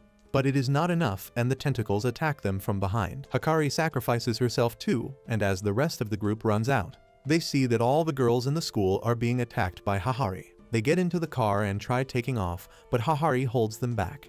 Kara and Ikkyu decide to push the car so that it escapes Hahari's grasp. Once the car leaves, Kara hits Ikkyu over, and she lands on the car's roof, but when she sees the hair trying to block the gate, she volunteers to stop them. Soon, the car is out of the school, but by this time, the entire city is under attack from Hahari's hair. Nano suggests that they should get to the top of a tall building to survive, so Mei and Shizuka decide to be the decoys. Shizuka drinks the bunny ear medicine to become even cuter, and Hahari focuses on her. while Nano and Mimi help the injured Ren climb to the rooftop. However, they are in for the greatest shock of their lives when they see that the entire earth has been covered by Hahari's hair. Nano decides to cut the hair till they reach Hahari, and Mimi assists her by brushing them straight to make them easy to cut. While they work hard, Ren curses himself for getting injured. Suddenly, the hair surround him, and as his girls try to save him, they get caught. Luckily, Mei and Shizuka arrive there with a chopper just then because they were able to dodge the hair thanks to Shizuka's enhanced hearing. Nano and Mimi tell Ren to leave them behind because they are already trapped, and say that he is the only person who can stop this catastrophe. Ren gets on the rooftop and tells Mei to take him straight to the eye of the storm. He leaps towards Hahari, confident that her hair will try to save him from the fall, and once he reaches her, he can save her in return. However, he takes too much damage and loses consciousness, but luckily, Hahari's ex comes in clutch and sends him back to his body so that he can solve this problem. Ren awakens right in front of Hahari and kisses her to bring her back to her senses. She starts crying as she says that she saw everything that her hair did, and Ren tells her that it is not her fault. He tells her that she can make things right because she still has the power to control her hair. Hahari does that and sends a giant tower of her hair towards the sun to give it more fuel to burn brightly. With that, Ren cuts off her excess hair and everything returns to normal, but Hahari gets depressed about the mess she caused. She locks herself in her room and stops eating. But then Ren goes to meet her and shows her the news that says that no one was injured in the hair incident and most people actually liked it. Moreover, it gave the sun the necessary fuel to prevent an ice age. Ren tells Hahari that she saved the world, so she shouldn't be sad, and just then, the rest of the harem also arrives there to cheer her up in their own ways. A couple days later, as Ren is heading back home, he sees a classmate named Kakyur walking next to him. He knows nothing about her because she doesn't interact with anyone. Suddenly, strong winds start blowing and Kakyur panics as she tries to hide her face with her bangs. Ren notices a signboard heading towards her at deadly speed, so he jumps on her and saves her. However, in doing that, he gets to see Kakyur's hidden eyes, and the soulmate shock hits both of them. Once they get up, Kakyur thanks him for saving him and apologizes for being so shy that she can't let anyone see her face behind her bangs. Ren says that it is a shame because her eyes were really pretty, and Kakyur gets so shy on hearing that she vanishes, leaving a stuffed toy behind. Ren freaks out and wonders when did girls in his anime go to train in Konoha village. The next day, he finds another stuffed toy in his locker along with a letter from Kakyur who wanted to thank him again. Ren thanks her for the toy as soon as he enters the class, but Kakyur drops the toy she was knitting and vanishes. No matter where he tries to meet her, she vanishes, leaving behind the toy as her substitute, so he goes to his girls for advice. They tell him that Kakyur is said to be really pretty and curvy, but she is also very shy, and Ren realizes that his actions make her self-conscious, which is not good for her. So instead of getting close to her, he talks to her from around the corner and apologizes for trying to talk to her even though she said she was shy. However, Kakyur reveals that she is not hiding because of that, and she is actually in love with him. She freaks out on realizing what she just said and vanishes again. But turns out she just went to the classroom next to her. She tells Ren that she can use the art of misdirection very well because she saw Kuroko's basketball. She says that she is too shy to be anyone's girlfriend and asks Ren to forget about her. He refuses and says that he loves her too, and that makes Kakyur freak out. She vanishes and Ren searches the entire school for her, but doesn't find any clue. He realizes that Kakyur is hiding somewhere he can never spot her, and that is right behind his back. He turns around to see a stuffed toy in air, and that proves his theory. So he keeps looking around like he got possessed until Kakyur gets tired and hides behind a curtain. It's easy for Ren to find her now, and he tells her that he will find her no matter where she hides, so she should become his girlfriend. Kakyur accepts his words, but just then, her hooks come off, revealing her jiggle physics, and she vanishes once again. The next day, Ren introduces her to his harem, and she hides behind him as she gives them the stuffed toys she made for them. Kuzuri and Ikkyu start praising her, which makes her shy, so she vanishes, which gives Ren an idea.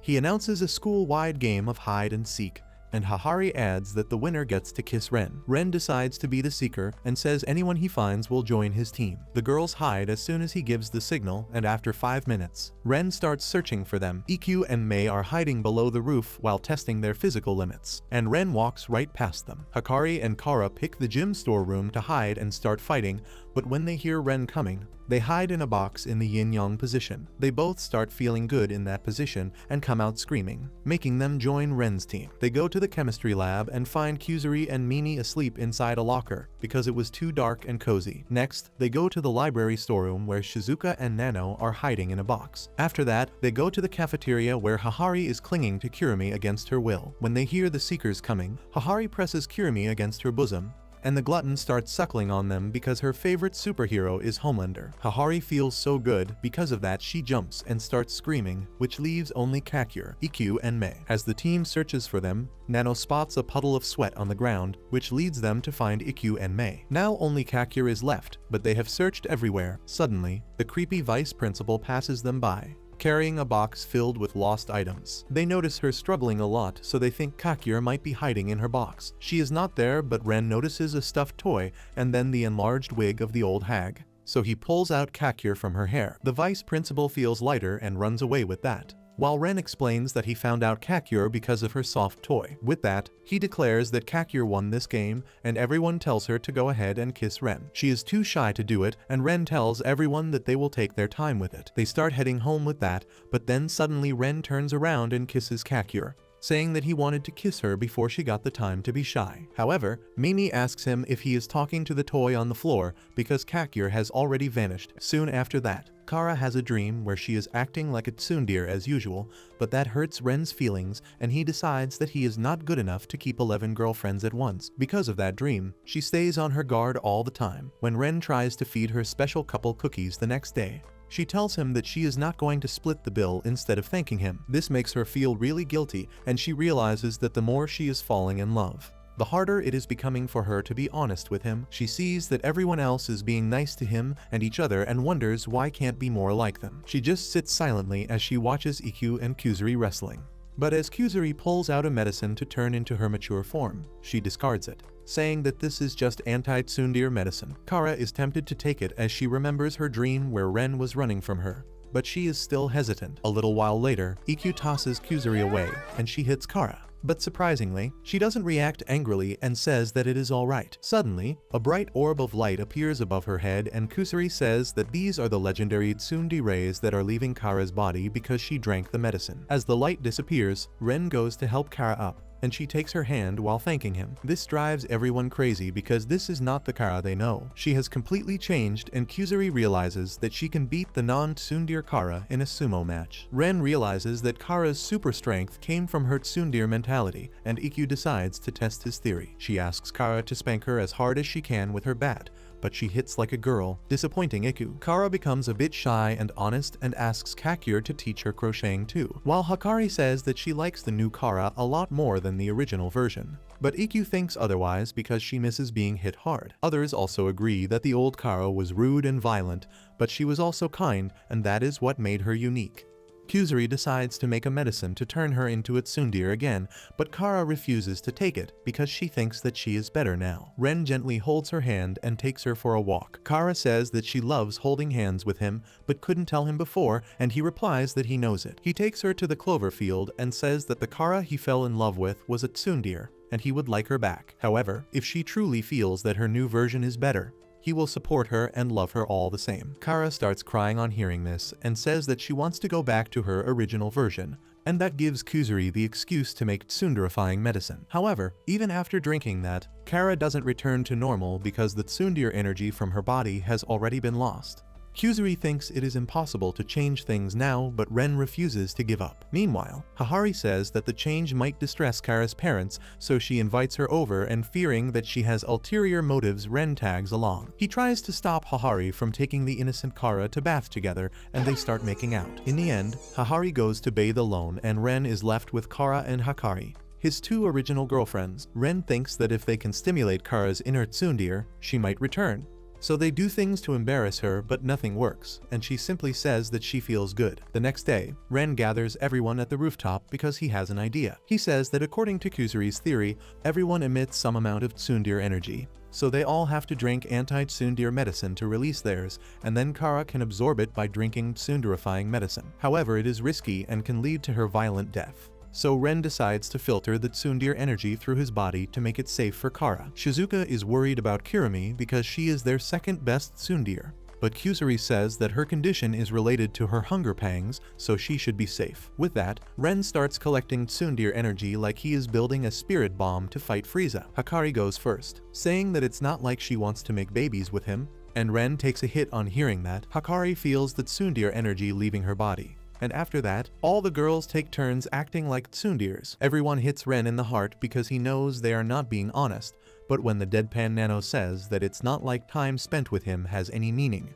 he begins to doubt if she is being a tsundere or just herself. Anyway, he gathers the tsundere energy from 10 people, which is equal to the energy that Kara lost yesterday. Ren tries to give it to her, but he can barely hold it together as the weight pushes him down. Kara tells him to take it easy, and he blurts out that it's not like he is doing it for her. He apologizes to Kara for saying that and realizes that this is how she must feel because of all the tsundere energy pushing her. He thinks that she is amazing to handle it all every day, and she can be honest despite this energy. He takes motivation from her memories and sends the tsundere energy towards her, and she starts screaming in pain as the energy enters her body. Everyone cheers her on, and with their support, Kara returns to being a tsundere. Everyone rushes to hug her, but she hits them all away, and they start celebrating that they got the original Kara back. She timidly thanks them all, and they think that maybe she is not back fully yet. But that pisses Kara off, and she tells them that she is never thanking them again. After that, the girls start talking about their first meeting with Ren and how much they love him.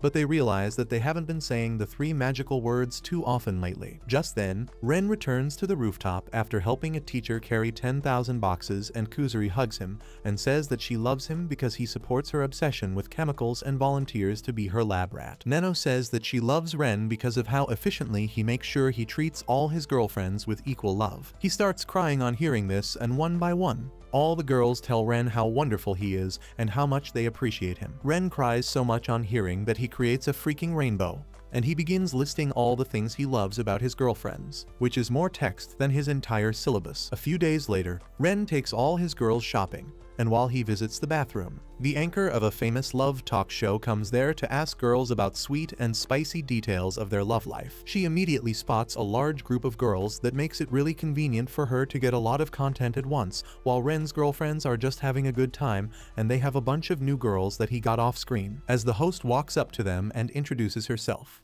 Hakari is the first one to react because she is a fan of the show. The host then asks if any ladies here have a boyfriend, and all of them raise their hands to affirm. The host is shocked because she was not expecting all the girls to have a boyfriend they were proud of in this economy. She immediately starts asking them about a romantic incident that happened with their boyfriend recently, and the first one she questions is Hahari. Hahari replies that during a date, her heels broke, but before she could fall, her boyfriend swooped in to catch her and lifted her in his arms. The host is impressed to hear about this, but then Hahari says that after that, her guy carried her in his arms for the rest of the date. This confuses the host, and she wonders if the guy was just using the mature mommy as his arms day training.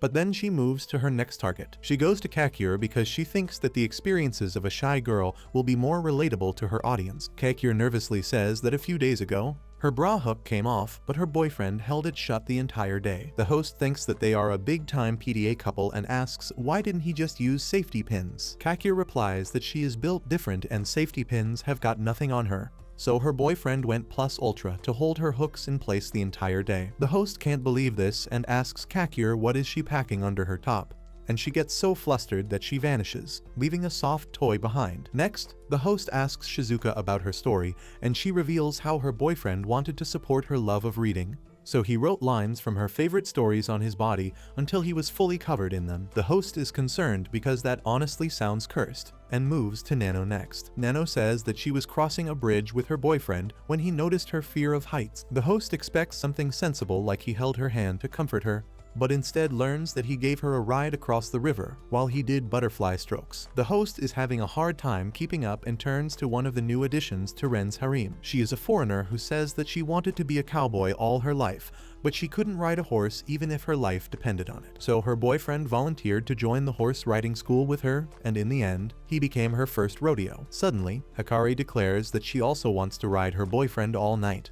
But the host doesn't pay any attention to her and asks the 7-feet basketball player instead. The girl shyly says that her boyfriend has a big heart and he agreed to go out with someone like her when no other guy is interested. She talks about how she was about to fall on a bug and crush it, but her boyfriend protected the bug even though he broke many bones while catching her. After that, the host finally moves to Hikari while Ikkyu decides to fill in for Ren and follows the basketball player in case she falls and crushes anyone else. Hikari says that a few weeks earlier, she laid out a trap in a room so that she could seduce her boyfriend and spend steamy time with him.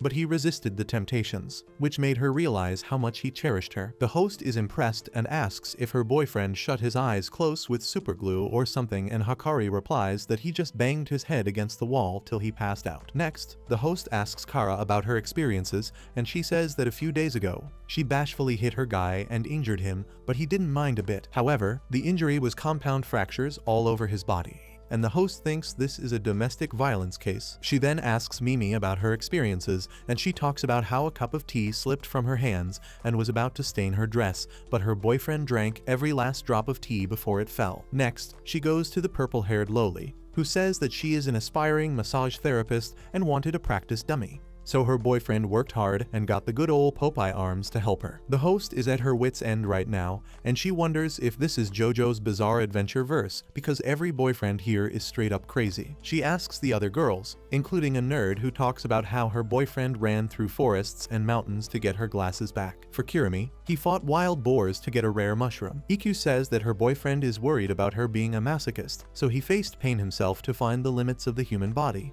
And Kusuri says that her guy acts as her personal guinea pig. The host's flabber is gasted by now, and her last hope is Mei. She says that her boyfriend prepared a surprise for her when they went on a date to help her open her eyes. That surprise was dressed up as Frieza the entire time, and the host can't take it anymore. She begins looking around for a normal person to salvage the show, and her luck brings her to Ren, a healthy and wholesome looking teenager. She asks him about his girlfriend, hoping that he is not dating a monster.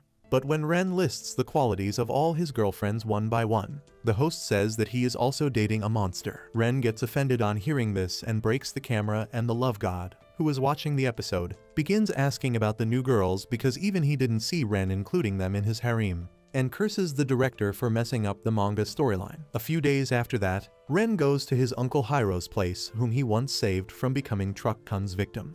Hiro has asked Ren to watch over his daughter Chiyo, and Ren is sure that there is no danger of his little cousin turning out to be a soulmate. He is proven wrong the moment the door opens, and he locks eyes with Chiyo, and he starts sweating, wondering if the story is really going in this direction. Anyway, Chiyo introduces herself, and Ren recalls that she was in the interview scene earlier, but the girl tells him that it was not canon. She tells him to come inside, but just then, a bunch of BB pallets scatter on the floor, and Ren slips on them. He accidentally falls on top of Chiyo, but before the PDF accusations click in, he throws himself at the wall across the street. Chiyo comes to check up on him, but then she gets fidgety and mad because she has stage 4 OCD, and she can't bear it when things are disorderly. Right now, it is Ren's shirt that has been untucked, and Chiyo decides to do it because it makes her mad. Ren asks her to stop because something will rise if she continues. However, she is not happy even after he tucks in his shirt because it is wrinkled. Once she sorts it out, she immediately apologizes for losing her cool, but Ren says that it's alright. They go inside the house where Chiyo makes tea for him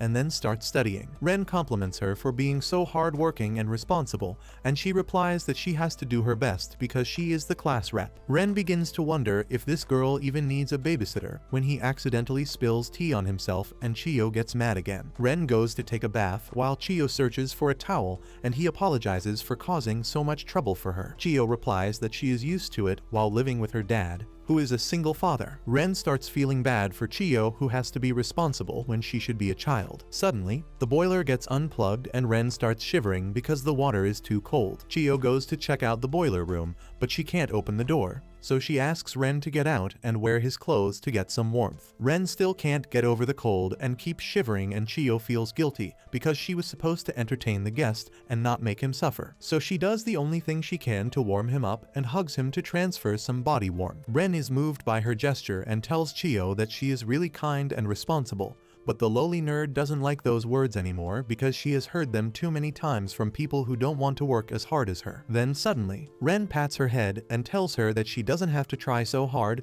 because she is still in the first year of middle school and she should be more carefree. Chiyo is shocked because no one has said those things to her before, and Ren says that she is trying to fill big shoes by telling herself that she is a class rep and a responsible daughter. But she needs to be a child more often. His words break something inside Chiyo. She remembers how she started fixing small things because of her OCD, and people praised her for being responsible and sensible. The praise made her happy initially, but soon, it became her entire character trait. She started feeling like she had to live up to everyone's expectations, and now she wonders how Ren can point out something that no one else has noticed about her before. She hugs him tightly, and both she and Ren realize that they are going down the Sweet Home Alabama route, which is wrong and unacceptable. Suddenly, a robot arm takes off her glasses and Chiyo starts panicking when her vision becomes blurred. Ren asks her if she is alright, and she suddenly starts crying like a baby. She suddenly tells Ren that she loves him, and he wonders what is up with her sudden personality change. Suddenly, he hears Hiro's voice, asking how does he like his elaborate setup to match them. Ren looks up and wonders what is going on to find Hiro with the mechanical arm and a bottle of BB pallets. He declares that he planned all of this, from the BB pallets at the entrance to the falling cup, to the boiler breaking, and to stealing his daughter's glasses. Ren asks him why did he do all that, and Hiro gets cranky, saying that Chiyo is his dear daughter and he wants the best boy in the world to become her boyfriend. He explains that initially he wanted Ren to meet Chiyo after they both were adults so that things don't get awkward between them. But then he saw Ren surrounded by baddies, and that got him worried, so he had to take action quickly. Hiro thinks that all the girls around Ren means he is a player and doesn't have a girlfriend yet. But Ren drops the bomb on him by revealing that all the girls in the group are his girlfriends. Hiro can't believe that, but either way, he tells Ren that Chiyo is his responsibility now. He starts crying as he asks Ren to date his daughter, but he simply puts Chiyo's glasses back, and she becomes normal. She starts panicking because she confessed to her cousin on the first meeting, but then Ren apologizes to Hiro because he can't date Chiyo like this. Hiro asks him to say psych, but he doesn't, and instead tells Hiro that it's wrong for him to push Chiyo to date someone she has barely met. He says that real love is free from all chains of this world, and it belongs only to lovers, which is what makes it beautiful and precious. While Hiro throws a tantrum, Ren's words move Chiyo. She tells him that she loves him and wants to go out with him, and it is not because of her father's scheme. She knows that it sounds wrong to date your cousin, but even then she wants to date Ren. Well, Ren decides to break free of the shackles of family and accepts Chiyo as his girlfriend even though she is his cousin. The next day, Ren introduces his cousin and girlfriend Chiyo to his harem,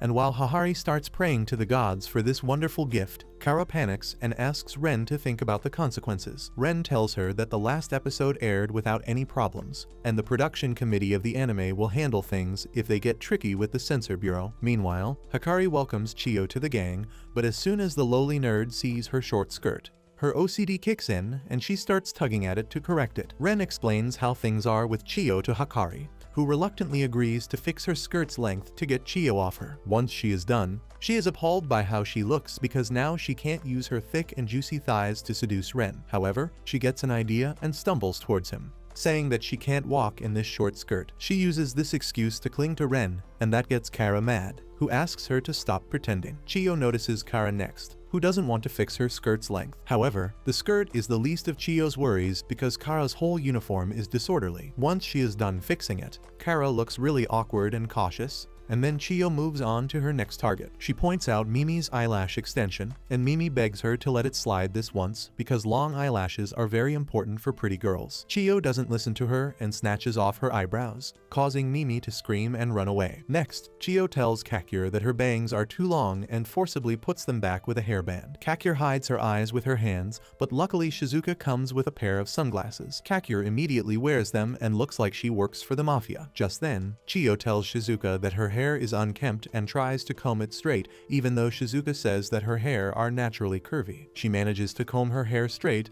but unfortunately that doesn't hold for long and Shizuka returns to her normal messy hair immediately. Kirumi says that is cool af, but that pisses off Chiyo because one should not swear at school. She tells Kirumi to respect Shizuka because she is her senior, and she reluctantly agrees to do it. However, Chiyo is not happy at her attitude and keeps nagging at her, which somehow reminds the glutton of hot dogs, and she starts starts craving it. Luckily, Nano has a mini whiner left in her lunchbox and Kurumi is so hungry that size doesn't matter to her anymore. Chio finds fault in this too and tells Nano to eat her own lunch, but she replies that she is already full so eating more won't be efficient. Chio tells her to be grateful to the animal that died to become her food, but Nano says it is too dead to receive a letter of thanks. She shuts down Chio's argument about heaven by saying it is not proved scientifically, but Chio has a video of angels lifting Ren's soul after he was overwhelmed by the cuteness of his girlfriends. Nano is utterly defeated on seeing the video, and she falls to her knees as she starts eating the sausage. She thanks the pig who died for the sausage,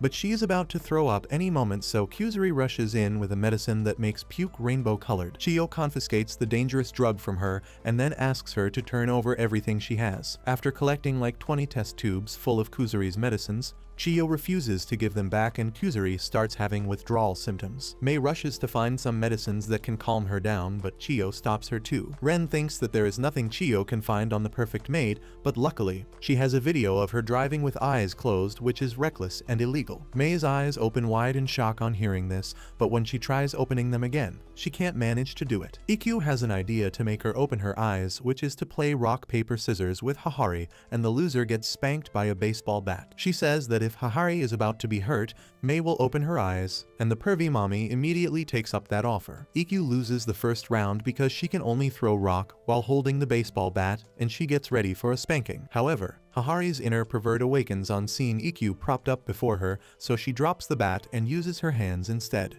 delivering a 100-hit combo that leaves them both smiling and satisfied. Chio is really frustrated at them and says that their existence itself is a problem and ties them up like mummies, but knowing the two perverts, they probably enjoy it. Ren asks Chio to give them a break this time and only issue a warning. He says that as a boyfriend he wants to do the right things and asks her if there is anything he needs to fix. Chio tells him that his biggest problem is that he is 12 timing, and that response knocks Ren out. He says that he loves his girlfriend so much that he can't choose one, and Chio is happy that she got everyone on the straight and narrow. But when she opens her eyes and sees everyone suffering because of her excessive discipline, she wonders if this is what she wanted when suddenly, Mimi runs past her, and a push makes her drop her glasses. That causes her crybaby personality to kick in, and she starts crying that she messed things up for everyone. Ren hears her crying and immediately puts her glasses back on her face, and the first thing she sees is all of Ren's harem staring at her in concern. He explains to them that Chio is alright, and she just gets anxious when her glasses are removed. Everyone is relieved to hear that she is fine, and Chio realizes that even though everyone was suffering because of her, they rushed to help her when they saw her in distress. She realizes that they were not messed up people and it was just her thinking. She feels guilty for making them suffer and apologizes to them, saying that there was nothing wrong with them, and it is her fault for not taking the time to know them. She starts crying as she says that she is sorry, and everyone pities the new girl for not knowing how quirky everyone around here is. Hakari takes this chance and kisses Ren, shocking Chio, who asks her why she kissed him so abruptly. Hakari explains that things might seem strange to outsiders, but this is how the Rintaro family rolls. She asks Kara to support her statement, and she gets embarrassed but kisses Ren. After that, all the girls kiss him one by one, and Chio begins to understand that this stuff is normal here. She starts getting the urge to become one of Ren's girls, and she says that she also wants to kiss him. Ren walks up to her, kneels on the ground, and then kisses her. Chio doesn't feel anything disorderly about kissing, and she thinks that Ren's harem is not messed up. However, all the girls in the harem know and accept that they are messed up, but they manage to gaslight Chio into believing they are normal, or at least pretending that there is nothing wrong with them. Later that day, Kakure heads to the rooftop and finds Mimi coming along too. Suddenly, the girls around them begin marveling at Mimi's beauty, but Kakure is more impressed by how elegantly she handles all the attention. Mimi says that it is because she is comfortable in her skin, and it would be awkward for her if people didn't stare at her beauty. Kakure says that she could never be like her when suddenly, someone starts clicking their pictures from across the corner. Kakure panics and hides behind Mimi, while the photographer comes out in the open and introduces herself as Toru, the school newspaper editor. She is not interested in Mimi but in Kakure, who says that Toru wants to cover her for the school newspaper and doesn't give up even though she has refused many times. Toru says that she can't let go of the mysterious girl with big bangs, and she immediately got to work on her dream project. She got all the information she could about Kakure, but no matter how hard she tried, The girl kept vanishing from sight before she could get her picture. She declares that she has worked hard for weeks and finally becomes strong enough to take Kakir's picture. She then dashes ahead, using paparazzi breathing, sixth form, no consent photograph, and manages to click a picture of the ever-elusive Kakir.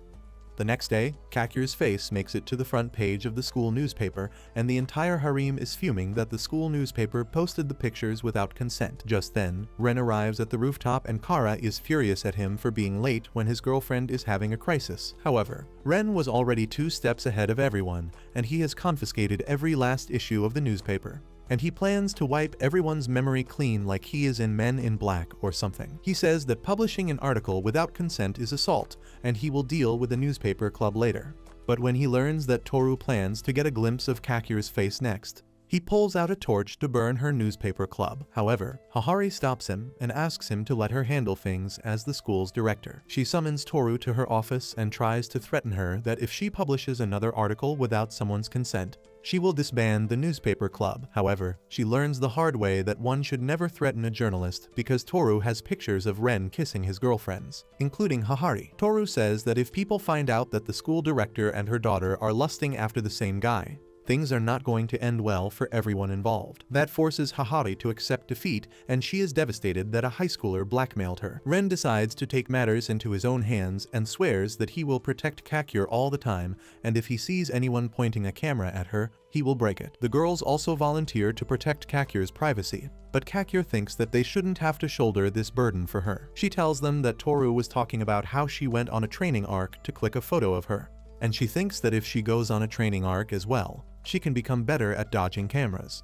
EQ likes the idea of training, and Hahari says that she knows the best thing to train Kakir. That thing is a bunny girl suit that embarrasses the living daylights out of Kakir, and she vanishes while everyone is glaring at her. EQ realizes that training works best when you push yourself to the limit, so she decides to do it too. While Shizuka spots a hump in Mei's skirt and finds Kakir hiding there, Mei vanishes as soon as she is seen, and Shizuka gets an eyeful of Mei's spotless whites that leave them both embarrassed. Meanwhile, Nano sees someone hiding inside Kusuri's coat, but when she goes ahead to check it, it turns out to be Hahari, who is just taking advantage of the confusion. Meanwhile, Kakir hides behind Kara, but Hikari spots her, so she becomes Kirumi's shadow. When she is discovered, she hangs from the railing to hide, but people find her there too, and she continues her ninja training till she is exhausted. She feels that her misdirection isn't getting any better, and she is wasting everyone's time. She apologizes to everyone and says that maybe she can't do it after all. EQ tells her that a true player never gives up until the final whistle, but Mimi stops her and tells Kakir to look at her. She is wearing Kakir's clothes and asks her what does she think about her in them. Kakir says that she looks beautiful, and Mimi knows that the shy girl made this dress herself. She asks her to have more confidence in herself because she can create beautiful things like these. That gives Kakir the push she needed, and she gets ready to face her fears. The next day, she meets Toru in the hallway again.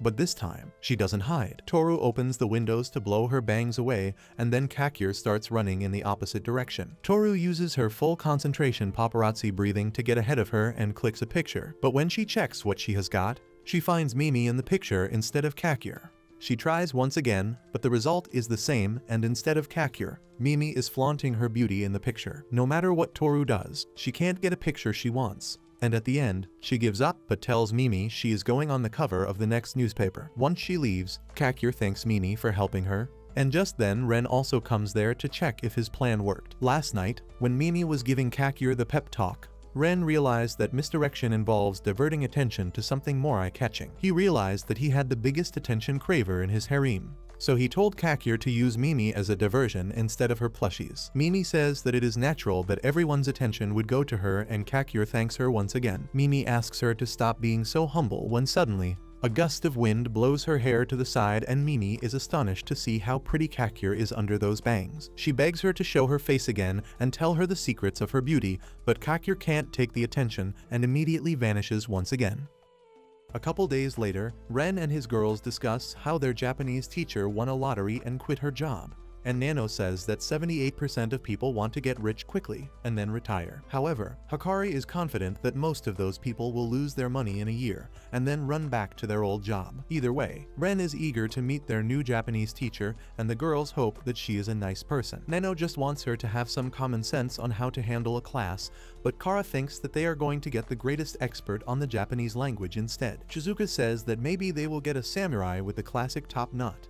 But as the door opens and the new teacher shows up, everyone's dreams are shattered. The new teacher cheerfully introduces herself as the American cowboy Natty and tells everyone that she is going to be their new Japanese teacher in a thick accent that is neither Japanese nor American. The entire class is stunned silent on seeing Natty, and she asks them if they think she should be teaching democracy and freedom instead of Japanese.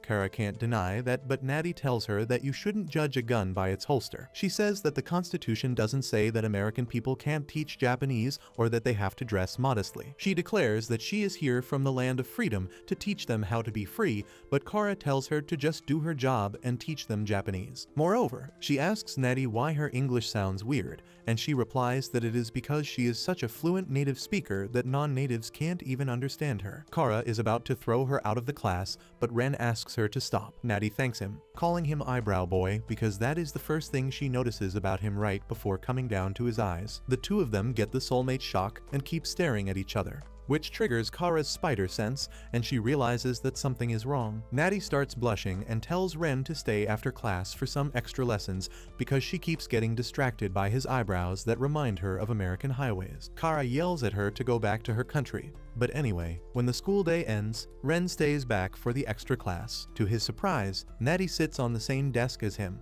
not giving him any space, and he turns red from embarrassment. He asks her if she doesn't think she is sitting too close, and Natty tells him this is how teachers teach in America. She holds him even tightly with that, and Ren starts tweaking, telling her that this ain't America. Natty asks him if he doesn't like these one-on-one lessons with her, and Ren can't say no to that. Natty buries his face in her bosom on hearing this, which makes Ren freak out, and he falls on the ground. Natty tells him not to overreact because this is how they greet people in America. She then holds his face and says that he must be really shy before locking lips with him without any warning. Ren's brain starts working now, and then Natty says that she seems to have fallen in love with him at first sight. She gets sad as she says that she knows it is wrong because he is a student, but then immediately changes her mood to declare that she believes in freedom and she is going to do whatever she wants. She asks Ren to go out with her, but instead of giving her a response, he asks her if she is just pretending to be American because she seems very Japanese to him. Natty starts sweating buckets on hearing that, and Ren says that her Japanese is good enough to be a teacher in Japan. So he thought that she was an American otaku. However, she is obsessed with American culture instead, and her English is very unique,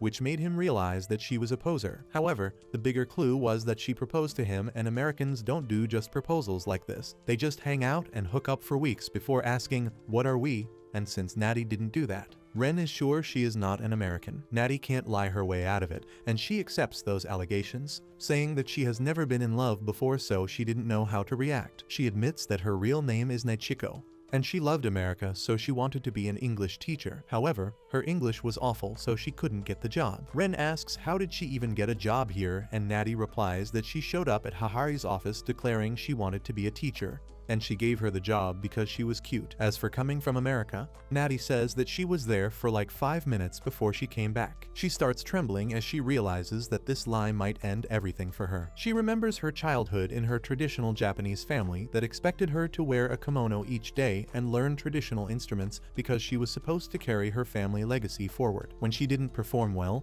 her mother locked her in a storeroom and told her that she was a disgrace to all Japanese people. Natty was hurt and didn't want to live like her parents wanted. She was uncomfortable in a kimono and hated the lessons, and wondered just why did she have to endure it all. Suddenly, she saw a Hollywood movie tape on the floor, and when she played it, she found kids watching TV by themselves while eating pizza and drinking cola. Natty was mesmerized to see the kind of freedom people have in America. So she dyed her hair, got new clothes, and turned her personality around to get kicked out of her house. She was scared about her future, but she still flipped the bird to her parents and came to the school to seek a job. But now she fears that she is going to lose that too. She thinks that Ren will never date a liar like her, but he apologizes for asking too many questions, saying that he just wanted to know her better since they are going to be together from now on. Natty can't believe that and asks him if he doesn't feel ashamed to take someone like her as his girlfriend. Ren says that he finds nothing shameful about her because she knows what she wants to be and she is not afraid of expressing herself. He says that she is a wonderful person whom he would like to date, and Natty has tears in her eyes. She thinks that he is her hero who wants to protect her freedom. But instead of telling him that he is her Captain America, she declares that she is Captain America. With that, Ren takes Natty to his harem and asks them to accept his newest girlfriend. Kara has personal issues against Natty, who says that she is impressed by how free-thinking people are here. One thing she is not impressed by, however, is that they all dress the same. She says that it is not the American spirit because they should dress in ways that reflect their uniqueness. Hahari loves the idea and announces that she will sponsor any dress the girls want, and everyone becomes a fashion designer for themselves. Nano finishes her assignment first, but she has drawn blocks in the name of a dress and Natty rejects that. She rejects everyone's ideas and then asks Ren, May and Kakyur, who are not even drawing anything. Ren says that his girls like him the way he is. May says that she got the maid outfit from Hahari, so she can't change it, and Kakyur likes her uniform because it keeps her stealthy. Natty objects to that and says that this is not true freedom. She tells them to let their hearts run wild, but keeps banning whatever they pick, because that is not the freedom she wants for them,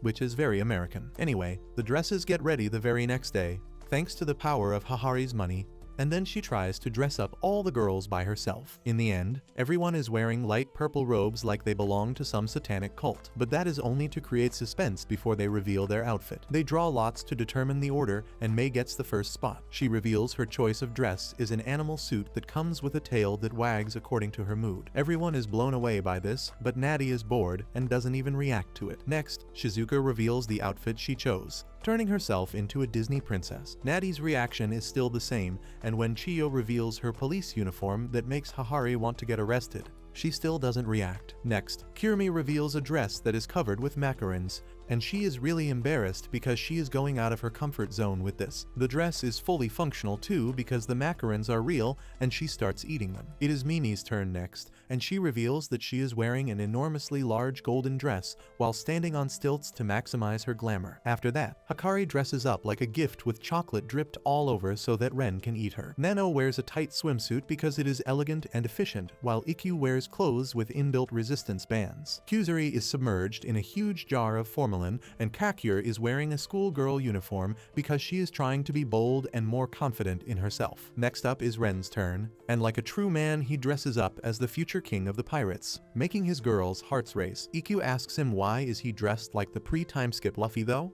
And he replies that it is because he hasn't unlocked his haki yet. Next up, it is Kara's turn, but she is embarrassed to reveal the dress she picked, so Hikari takes off her robe to reveal a cute dress that makes Ren go crazy. Kara reacts to it in the only way she knows and punches him, but it doesn't hurt him because he is made out of rubber right now. After that, it is Hahari's turn, but she thinks that she shouldn't take the spotlight away from others. Kara can't let that happen, so she takes off her robe, revealing that Hahari is dressed like a girl from their school because if she wants to do anything with her freedom, it is being a high schooler with Ren. May's soul leaves her body on seeing this, but Nano manages to grab it and put it back inside. Meanwhile, everyone tells Hahari that she can still easily pull off being a high school girl, but Hikari feels embarrassed on seeing her mom cosplaying. After everyone is done displaying their costumes, Ren asks Natty what she thinks because she didn't look impressed by anyone. She still looks gloomy, and Ren says that at least one person must have met her expectations. She suddenly starts crying and says that they all have come so far from hiding under their uniforms to embracing their true selves. She declares that they are not just freethinkers but freedom avengers, which moves anyone even though they don't understand what exactly she means. Everyone thanks Natty for pushing them this far and making them realize what they really wanted to dress like. Ikkyu says that she never realized it was so hard to live life as she wants,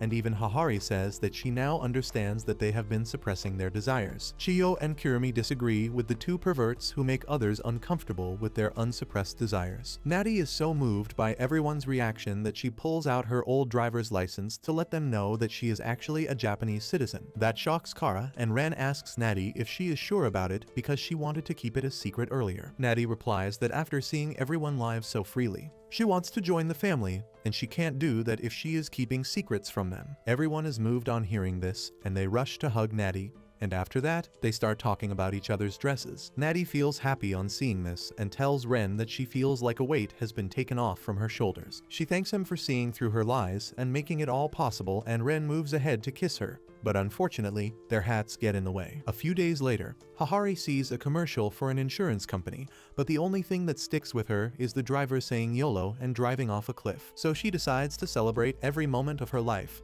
and calls a meeting of Rentaro family at the rooftop to declare that they are going to have a spring school fest soon. That shocks Kara, who asks if she plans to throw a fest every season, and Hahari affirms. She adds that some big stars have agreed to perform at the fest, and everyone asks her to drop the names. Hahari tells them that she signed a popular idol group called TKG48, and everyone is excited because they are the best they can get. However, 1 week later, Hahari gets a call from the group's manager, saying that because of an accident during rehearsals, everyone got injured, and now not a single member of the group is fit to perform. Hahari can't believe that something so outrageous can happen, but she has no choice but to accept it and approach the girls in the harem to become idols for one day. Kara immediately lashes out at her, but Hahari explains that they don't have enough time to sign another idol group, and they need someone to fill the void. Kara understands that, but she wants to know why Hahari wants them to be idols. Well, Mimi thinks the exact opposite, and she steps up, ready to dazzle the audience with her beauty. Kuzuri is also ready to sing and dance on the stage, and Mei can't say no to an order from Hahari. Natty says that being an idol is about freedom, and that is the American way, so she is going to perform on the stage too. Kara tells them to think it through, but Ikkyu is also on board with the plan because dancing on stage takes a lot of stamina. Nano wants to make memories with her friends, and Chiyo is happy to help. Kara still tries to convince them that they can't do it in time, but when Ren starts crying tears of joy, saying that he can only imagine how cute his girls will look on stage, she folds and agrees to become an idol. Hikari has no reason to refuse the plan, and since everyone is already prepared, Kirumi also signs up for it. Hahari starts drooling as she hears that everyone is ready to become idols, but then Natty asks her if she is going to be a part of the group. Hahari replies that she just wanted to see all the girls on stage as idols, and the two foul-mouthed tsunderes of the group tell her that she is not going to walk away after setting them up. Just then, Shizuka says that she also wants to join that, and Kakure too, even though she is so shy that she has to hide behind Shizuka to say all that. She asks Hahari to put her in the back row, so that she doesn't get much attention, and Ren starts sobbing, saying that he knows they will put on the best show ever. He declares that he will do his best to support them. And with that, everyone is fired up to ace the performance. Their first step is taking dance classes with a former top idol named Tina. Kakure and Hikari start talking about how Tina is a famous dance coach now, who has a superb record when it comes to teaching new idols. Tina asks them if they know what is the key to an idol's success. Ikkyu immediately yells that it is hard work, but Tina speaks over her and says it is the quality of their performance. She gloats that she made it to the top of the idol world because of her high-quality performance, and that is what she is going to teach everyone. With that, she starts the training and immediately figures out that Nano and Mei have the greatest potential in the group because they can copy all dance moves quickly and perfectly. She also notices that Mimi radiates elegance from her entire body, and she naturally becomes the center of attention. As for Kara and Ikkyu, Tina thinks that they have a lot of stamina, and they seem to get better the more they practice. Compared to the previous girls who have some good qualities, Tina is furious at Shizuka, Kuzuri, and Chiyo because they are performing like kindergarten students. Well, they are still better off than Kirumi because she has gotten hungry after moving just a little bit, and she wants to eat something immediately to get energy. After that, Tina puts her attention on Hikari, Hahari, and Kakure, whose greatest assets have become their greatest weakness. They start feeling tired and heavy because of the jiggle physics, and Tina loses hope when she sees Natty, who is dancing like a traditional Japanese woman. All the girls are exhausted after dancing, and Ren comes there with towels and water for them.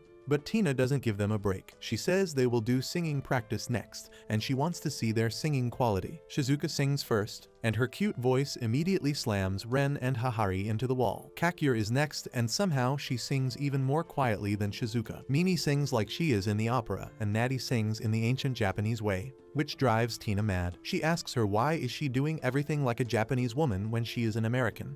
And that makes Natty really happy because at least somebody believes she is from the land of freedom. Once the singing practice ends, the dance practice begins, and Hahari falls on the ground because the jiggle physics finally overpowered her. She starts crying that she can't get up because her chest feels heavy, and Tina slaps her, telling her to get up. Mei can't let that slide, and she slaps Tina, leaving everyone stunned. Anyway, the practice resumes, and the girls work hard to improve their singing and dancing at the academy, as well as at home. Ren does his best to support them and draws posters to let everyone know that his girls are working hard. Soon, everyone begins getting better, and Tina thinks that while some are born with quality, others have stamina. Some people need food to keep going, while some are more suited to sitting in the audience. Some of them are cows, while some people have a Japanese spirit. As she thinks about them, Tina suddenly remembers her promise with her childhood friend. They shared the dream of becoming idols together, but her friend didn't have what it took to be an idol candidate. She got tired quickly, and their coach told her to never show her face around. That left Tina all alone, but her coach told her to aim higher, and she did so without complaining. That is how she became a top idol, and that is exactly what she plans to do with the girls in her care. She decides to give the 6-week performers a timeout, and they realize that they are holding the other girls back. Kakure says that it is all her fault, but Chiyo replies that they are in this together. Hahari and Shizuka fear that at this rate, they won't be able to put on a good show by the time the fest arrives. Hikari says that they should just give up and let the others handle the performance, and everyone agrees with her. They go to talk to Tina, and to their surprise, she has come up with the same idea. She tells the remaining 7 girls that if they want the program to succeed, it needs to be just them. She says that their high-quality performance will go to waste if they let the other 6 girls take part with them. Hahari and others are disappointed on hearing this, and they slowly close the door before being discovered. However, they stop in their tracks when all the girls inside refuse Tina's offer. They tell Tina that everyone has worked hard till now and they can't let it go to waste. Also, it will be more fun if all of them can perform together. Tina is furious on hearing this logic and says that if they perform with the others, they will ruin the entire show. Kirimi replies that their friends have always stood by their side and they should do the same for them. Kara adds that maybe they got so far in the first place only because their friends were here to support them. Tina can't accept their decision and says that if they want to make a fool of themselves on the stage, she resigns as their coach. Mei tells her to go ahead, and the frustrated Tina walks off, slamming the door behind her. She is freaked out when she sees that the other girls were standing outside the entire time, and once she leaves, they step inside. Kara freaks out on realizing that they heard all the corny things they said, and Hikari starts imitating her to embarrass her even further. However, now they are worried about how to continue their preparations because they have no coach. Ren asks the girls not to worry because he would like to take that position from now on. He says that he watched their rehearsal videos till his phone's battery died, and he found a way to make the best use of everyone's unique qualities. He says that the best performers can take the center stage while the weak ones can handle singing roles instead. Both groups gladly accept this suggestion because they want to perform together. And with that, they begin their rehearsal again. Soon, the day of the fest comes and Ren is in tears as he gives his girls the pep talk. They get called to the stage and everyone is curious about them because they haven't heard of any idol group named Rentaro Family. The girls start performing to the best of their abilities, but some people from the audience get bored and decide to check other things out in the meantime. Gradually, more people start leaving, but Ren keeps cheering on his girls with his eyes closed. When he opens them, he finds the entire lot empty, and he is the only one watching them. He can't believe that no one stayed behind to see the hard work of his girls. When he hears some people discussing that the idol group TKG48 is here, everyone rushes to them to get autographs, and the girls hand out their autographs with their plastered hands. Turns out, it was Tina who brought them here by calling in a favor with the leader of the group. She wants to make sure that no one sees the low-quality performance of Ren's harem, and she is determined to show them how tough the world of idols can be. Ren still keeps cheering on his girls and hopes that at least one other person shows up. He can only hope that Hiro comes here for his daughter, and just then, he hears his voice. Hiro runs to him, beaten and bruised, while holding a big bundle behind him. Ren panics on seeing him like this and asks what happened,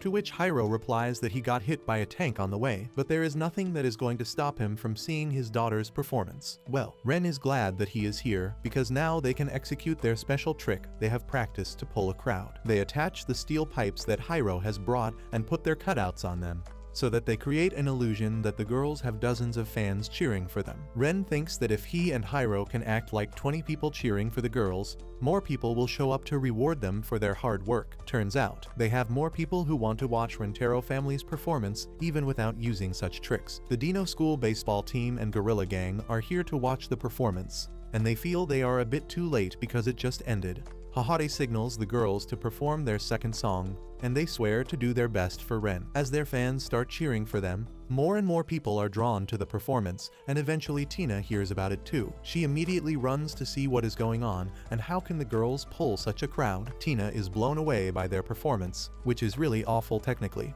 but she can feel that the girls are shining on the stage. She realizes this is the kind of show she wanted to put on stage with her best friend, and she immediately calls the idol group girls to stage to see it too. Eviron is awestruck by the show, and they keep talking about it long after it ends. Ren's girls catch their breath behind the stage after their performance, and he runs to them to tell what an amazing performance they gave. They immediately hug him, feeling proud and happy that their hard work paid off. The next day, they receive the news that a famous producer named Nakai wants to sign their idol group under his agency, and the girls are thrilled to hear this. They go to his office and Nakai tells them that they have what it takes to be the next global heartthrobs, but he has just one rule they need to follow. The girls are excited to hear it, but the moment Nakai says that they are not allowed to have a boyfriend, the room gets empty before he can even turn around. A couple days later, Ren goes to the gardening club in school, and the moment his eyes meet the tall gardener, he feels the soulmate shock. He wonders how should he react to this because right now,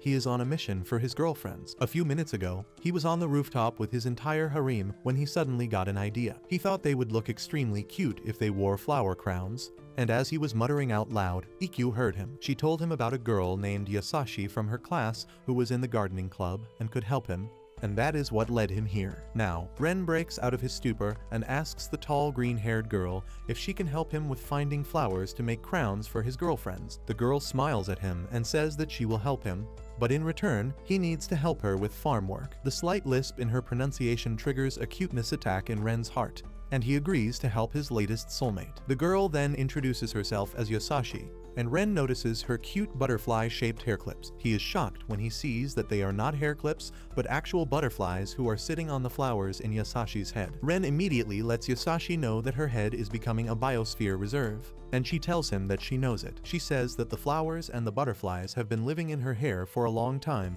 so she lets them live there. She talks about how the most crucial thing in this whole matter is to be careful while using shampoo. Ren realizes that Yasashi is really kind, and she asks him to follow her. As he walks behind her, Ren notices that Yasa is walking on stilts, and he freaks out because if there is anyone in the world who doesn't need to be taller, it is her. Yasa tells him that she has got really big feet, so she fears that she might step on a bug or a seedling. So she uses stilts when she is in a place with lots of nature, once again winning Ren over with her kindness. After that, Ren helps her uproot weeds from the cabbage field and asks where to throw them away. Yasa is a bit offended on hearing that and tells him that they can't just dump the weeds anywhere because they are plants too. She tells him to plant them in the weed garden instead, and Ren is smitten yet again by her kindness. Just then, a pair of birds perch on her shoulder, and then some squirrels run to her as if she is a real-life Disney princess. And Ren realizes that even animals know how kind she is. As they are watering the plants, Ren tells that to Yasa, who tells him that it is nothing like that, and she just loves all parts of nature with her entire heart. Ren asks her how she fell in love with nature, and Yasa replies that she was always bullied for being a big girl. Boys in her class used to call her Godzilla and Beast Titan, and she could only cry about it. She used to hate herself back then, but one day, she saw a baby bird crying for help after it had fallen out of its nest. Yasa picked it up and climbed to its nest to put it back, and the mother bird was really relieved to see her baby back. That is when Yasa realized that she could use her big body to help others, and a couple days later, she shielded a lone flower from a storm. She started taking pride in her huge frame that allowed her to help nature. And now she loves nature because it taught her how to love herself. Ren starts to understand her now, when suddenly, he notices smoke all around him. He wonders what is going on, and when he sees a silhouette in the smoke, he thinks it is a wild animal, but it turns out to be the creepy vice principal, who is creating a smoke because she is too excited to go on patrol and hunt boys who are breaking the rules. Yasa freaks out on seeing her, and Ren tries to convince her that the vice principal is dangerous only for boys. However, what Yasa is actually afraid of is fire, because she once saw a forest fire and realized it was one thing that could kill everything in its way. Ren understands her fear, but realizes she is overreacting because the vice principal has just lit 2 incense cones on her back. Just then, she smells some boys and climbs over the wall to reach them, and Ren manages to get Yasa back on her feet. While he is helping her, he notices that the seedlings have dirt all over them because of the old hag, and he starts cleaning them, saying that the plants might have also been startled by what they just saw. Yasa can't help but notice how kind Ren is, and she enjoys working around the garden with him for the rest of the day. In the evening, Yasa thanks Ren for helping her out. She says that a lot of people have helped her in the past, but no one was as dedicated as Ren. He says that he had a lot of fun too because being in nature and working with plants was more soothing than he expected. Yasa is moved by his words and hands him some pretty flowers that he wanted. She feels a little sad that he is already committed, but she hides that behind a smile and says that his girlfriend will like the flowers too. Ren is about to ask her to join his harem, when suddenly, the vice principal comes running towards them with her head on fire because she sneezed too hard and the incense burned her hat. Yasa collapses as soon as she sees the flame demon running towards them, and as the vice principal bangs her head like a rock singer to put out the fire, she ends up sending flames in all directions. A few embers head straight towards Yasa, and she freaks out, but Ren jumps in at the last moment and uses his coat to protect her. Yasa's eyes widen in awe on seeing this because until now, she was the one who always protected others, and this is the first time someone is protecting her instead. In the meantime, the vice principal finds some jocks and makes them use their salivated water to put out the fire. Once Ren finishes ensuring that the old creep will live, he turns to Yasa and asks if she is alright. She stammers for a moment and then yells out loud that she loves him. But the very next moment, she starts panicking. She apologizes to Ren because he already has a girlfriend, but he calmly tells her that he also loves her because she is so kind and full of love. Yasa goes crazy on hearing this and tells Ren to take his words back because there is no way she can compete with his girlfriend to steal him. Ren tells her it is alright because he has 13 girlfriends already, who are more than happy to share him. He swears to Yasa that he will keep her happy like all his girlfriends, and she asks if this is even legal. Ren doesn't care about the law and says that many animals, insects, and plants are polygamous in nature, but that doesn't mean they don't love their partner. Well, Yasa can't argue against that logic because it has nature involved in it, and the next day, Ren takes her to meet his harem. He nervously asks for their approval to let her join them, but the girls are indifferent to new additions to the group at this point. Yasa immediately reaches into her bag to give them some welcome gifts, which are the flowers she picked, and then Ren made crowns out of them. The girls find the floral crowns really cute, and Hahari tells them that she has something that will make them look even prettier. She talks about how she was smitten by their idol performance during the Spring Fest, and she ordered something special for all of them. She unveils her surprise to the girls, which is a white gown for every single one of them. The girls wear the white gowns and the flower crowns, and their cuteness literally blows Ren into the sky and makes him explode. Meanwhile, the girls are smitten by how good they look in the gown and the flower crown. They go to thank Yasa for this gift, and Kuzuri suddenly gets an idea. She goes to talk with her fellow lolis and tells them an idea that they immediately agree to. Kuzuri then asks the rest of the girls to share some flowers from their crowns. At the same time, Hikari talks to Yasa about flowers because she loves flowers too, and while they are bonding over the flowers in their head, Kuzuri approaches Yasa with a flower crown. She tells her to wear it and become like the rest of them, and Yasa is a bit hesitant to do it. However, Kuzuri convinces her to take the flower crown, and within these couple of minutes, Hahari has arranged a white gown for the plus-sized girl. Once Yasa wears the crown and the gown, Ren is mesmerized by her beauty and compares her to the goddess Venus. Yasa thanks everyone for making her feel welcome and gives the three lolis a ride on her shoulders as a gesture of gratitude. The lolis are amazed to see the world from a giant's paw, and Yasa asks Nano if she wants to join them too. She refuses the offer because she is not interested. And just then, Yasa remembers something that the girls might like. She tells them that the gardening club also grows vegetables, and if they want, they can go pick some delicious veggies together. Kirimi is the first one to agree to the suggestion, and soon, the entire group heads to the greenhouses where high-quality tomatoes and cucumbers are growing. They start harvesting the crops, and Natty asks Yasa if she is sure about this because they are taking too much veggies. Yasa tells her that she grew too much vegetables and her club members couldn't finish all of them, so she appreciates any help in eating the veggies. Once they are done harvesting enough tomatoes and cucumbers, they sit down to eat, and Ren thinks that his girlfriends eating freshly harvested vegetables look like a Renaissance painting. After that, the girls go to the strawberry farm, and Kirimi starts drooling the moment she smells them. The girls harvest the strawberries and begin eating them, and Ren starts screaming because he finds his strawberry-eating girlfriends really cute. Suddenly, Nano remarks that the fruits and vegetables here shouldn't be of such high quality, and Yasa tells her that plants respond to the love you pour in them. Nano tells her that cannot happen because it is not realistic, but Yasa doesn't care about science. Meanwhile, Hakari gets an idea, and she takes a bite of a strawberry before kissing Ren. Seeing her do that, the rest of the girls also swarm Ren to kiss him with the taste of strawberry in their mouth. And Chio gets frustrated by their rowdy behavior, but she can't help herself jump in the middle of the crowd to get some sweet kisses herself. Yasa can only watch this from afar, and she doesn't know how to react. Hakari approaches her and tells her to go ahead and kiss their boyfriend, and Natty pulls her forward so that she doesn't waste her time hesitating. Yasa gets shy as she thinks about kissing Ren, but then she notices the height difference between them through their shadows and makes an excuse that she is not ready for a kiss yet. Soon after that, Hahari volunteers to tend to the farms to thank Yasa for the delicious treat, and the entire harem joins her. Mimi waters the flowers, telling them to grow pretty like her, and Kara tells the flowers that she is watering them because she was told to and not because they are pretty, and both their reactions irritate Kuzuri. Nano tries to test Yasa's theory by saying "I love you" to the plants while Iku cries, saying that these tiny seedlings will become her food one day. Once the work is done, Yasa thanks everyone and says that she has to do some more things so they can head home. As she walks away, the only thing on her mind is Ren kissing the girls,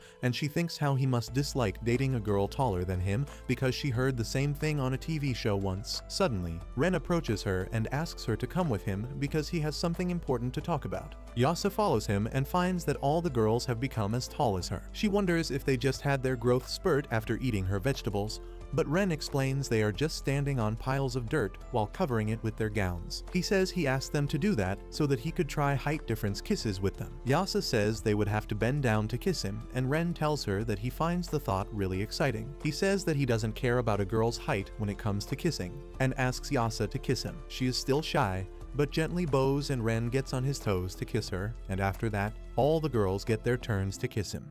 A few days later, Ren goes to all the sports clubs in the school one by one because he has heard rumors about a mysterious masseuse who shows up at the girls' sports clubs, gives everyone a massage, and then disappears into thin air. Ren is not even sure if the mysterious masseuse exists, but in case she does, he wants to take her to his girlfriends because he wants to give them a relaxing spa treatment. Suddenly, he hears screams coming from the tennis club, and when he reaches the tennis court, he finds all the girls lying unconscious on the floor. Ren wonders what happened here when he sees a Loli standing among the scattered girls. She turns around coldly to farm some aura, but the moment she looks into Ren's eyes, the soulmate shock hits them both. Ren is pretty used to the shock by now, but the Loli is curious about him and turns to check him out. Meanwhile, the girls on the floor start waking up, and Ren asks her if she and her friends are alright. The girls reply that the purple-haired Loli gave them a massage that felt so good that they immediately collapsed. Ren turns his attention back at the Loli and asks if she is the mysterious masseuse he has heard rumors about. The Loli affirms, introducing herself as Momi, a middle schooler, while she keeps squeezing invisible lemons the entire time. Ren says that he didn't expect her to reveal her identity so easily, and Momi tells him that she always introduces herself, but her massages leave everyone so high that they can't remember anything about her. She says that now she will have to carry everyone back to their room, and Ren volunteers to help her. As they pick the first girl, Momi starts squeezing and cuddling with her, and Ren tells her that she needs to learn about consent. However, Momi replies that she is not a pervert, and she just likes how soft women's bodies are. That is the whole reason she chose the path of becoming a masseuse, because she wants to keep the body of the girls as soft as they can be. Ren is still not convinced that she is not a pervert, but he helps her transport all the unconscious girls to their club room. Once they are done, Momi thanks him and offers to massage his body in return. She says that his muscles are screaming in pain, and he is surprised that she can tell that without even touching him. Momi tells him that thanks to her she can tell about anyone's physical condition with a single glance, just like how Goku can tell how strong his opponent is with a single look. Ren already likes the weeb girl, and then she makes an even better impression when she starts massaging him. Ren feels like he is in heaven, but Momi is not happy at all. She finds that his muscles are so tense that it looks like he has vibranium injected into them. She asks just what difficulty level is he playing at, and Ren replies that his life is pretty average. Regardless of his answer, Momi plans to patch him up for good. She starts working hard on his body, and once she is done, Ren feels really light and fresh. He tells Momi that she is the best masseuse in the world, but she replies that she still has a long way to go. She wants to work hard and become the best masseuse in the world so that she can heal the body of any woman who comes to her. She starts drooling as she thinks about how she will get famous and have a lot of beautiful clients that she can touch. Ren just wishes that no client sues her in the future. Momi tells him that massaging his really dense muscles was a valuable experience, and if his muscles or any other body part gets stiff in the future, he can come to her to help with that. She starts acting shy and desperate, but Ren doesn't ask her about joining his harem. The next day, as Momi looks at her hands, all she can remember is how they felt on Ren's body. She doesn't understand why she is so obsessed with his rough muscles when she likes the softness of girls more. She realizes that she is falling in love with Ren, but then thinks that since she relaxed his body yesterday, he won't come to see her again. To relieve her own stress, Momi starts playing with a Hikari squeeze toy. Momi soon leaves the classroom to squeeze some dough when she finds Ren waiting for her outside. He asks her to massage him again, and to her surprise, his body is as hard as the other day. The same thing happens the next day, and even though Momi is happy that she gets to touch Ren each day, she wants to know what the hell is making his muscles so stiff every day. She asks if he is being subjected to severe physical labor in a secret government facility, and Ren tells her that he is just helping someone he respects a lot. That person is actually Nizawa, the artist behind the manga, and Ren is literally breaking the fourth wall to visit her. When he went to see her for the first time 2 days ago, she wondered if she was hallucinating because Ren is not supposed to be real in her world. However, she agreed to let him work as her assistant because she needed help after all. Ren immediately started working on coloring the panels she had already drawn, but each frame made his heart pound in excitement because Nizawa had drawn his girls really cutely. However, he realized that even though the writer had mentioned only 5 characters in the script,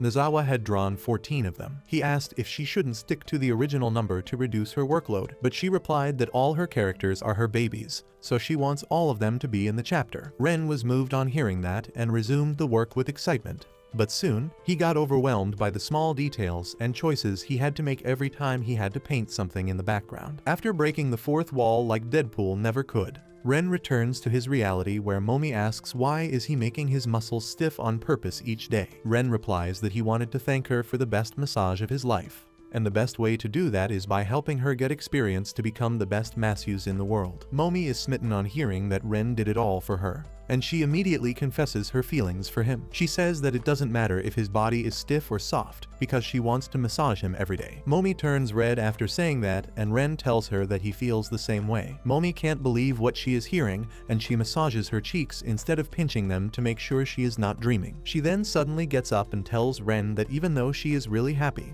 there is someone she must massage right away. She starts walking away, but Ren gets up and says that he will come with her too because he knows exactly whom she is going to massage. With that, they run towards Nizawa's house, who is feeling incredibly sore after completing the latest chapter of the manga. The next day, Ren formally introduces Momi as his latest girlfriend to his harem, and Kurumi is shocked to see her. Momi recognizes her as her next seat neighbor even though they have never talked in class before. Momi says it is because Kurumi is a delinquent who is always eating her lunch too early, and Kurumi calls her a pervert for playing with Hahari cushions. Momi says it is all water under the bridge now because they are friends starting today. She holds Kurumi's hand and starts fondling it. Before moving on to the rest of the harem, she starts with the 3 curvy queens because they have the heaviest shoulders. They are in tears because of how relaxed their body feels after the massage, and their souls leave their body, but Mei grabs them and shoves them back inside. This makes Momi realize that Mei needs a massage more than anyone else because constant hard work has made her muscles really sore. Momi works her magic all over her body, and then Kusuri asks her for a massage too. However, Momi takes one look at her and says that she is so lazy and carefree that there is no tense muscle in her body. This makes Kusuri disappointed, which stiffens her brows, and Momi starts massaging them. She then moves on to Chiyo, saying that she is really stiff for someone her age. Next, it is Shizuka's turn, and Momi massages her shoulders that are tight after reading books all day long.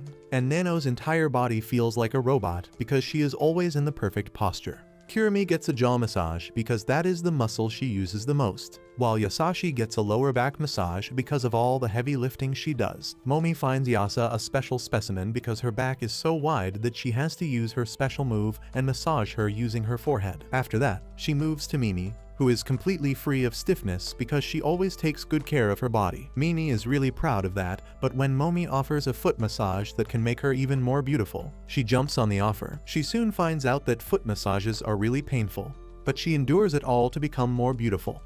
Ikyu watches that and starts craving some foot massage herself, but Momi goes to Taka next, who acts like she doesn't want a massage, but Momi knows exactly how to deal with tsunderes. She says that tsunderes have stiff shoulders, but if they press the pressure points on their sides, they completely compress. As soon as she hits those pressure points, Taka lets out a loud squeal and Hikari asks Momi to keep pressing them again and again till she is a total mess. After that, Momi massages Ren's face because he keeps grinding his teeth on seeing how cute his girls are. Meanwhile, Natty declares that she is as stiff as the Statue of Liberty, but Momi says that it is not true at all. She decides to give the Freedom Girl a beauty foot massage as well. And then Ikkyu comes there to ask for the same. Just one glance at her makes Momi worried, and she says that she needs a pain relief massage at once because all her muscles are on the verge of being torn apart. Says that she doesn't need it. But Momi says that her muscles sure do. And as a masseuse, she can't ignore any muscle crying for help. Ikkyu tries to back away, but Momi ends up giving her the pain relief massage. Ikkyu feels terrible once her body is fully relaxed,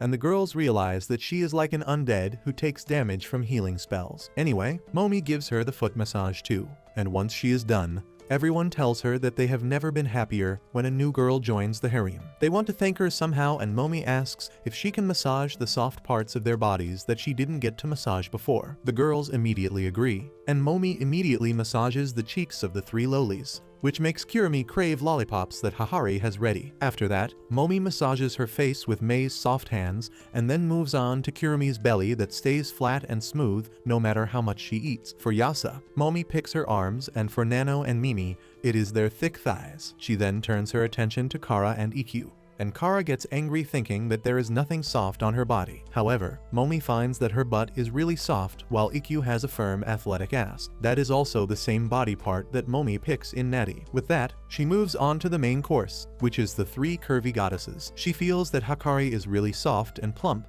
but she has nothing on her mother and her motherly milkers. Finally, she moves on to Kakure, who vanishes the moment Momi touches her. She apologizes for being shy and says that she really wants to repay Momi, but it is not possible. While Momi tries to catch her, Kakure works up the courage to face her, but ends up vanishing at the last second again. This leads to Momi clashing with Ren, and she suddenly remembers that he hasn't thanked her yet. Ren says that there are no soft bits on his body that she can touch, but Momi points at his lips because they are quite soft. That is Ren's cue to kiss her, and Momi finds the sensation so good that she starts eating his lips, forcing the rest of the girls to jump in and get some for themselves. But that's where this video ends. Remember to like and subscribe to the channel. Thanks for watching, and I'll see you next time.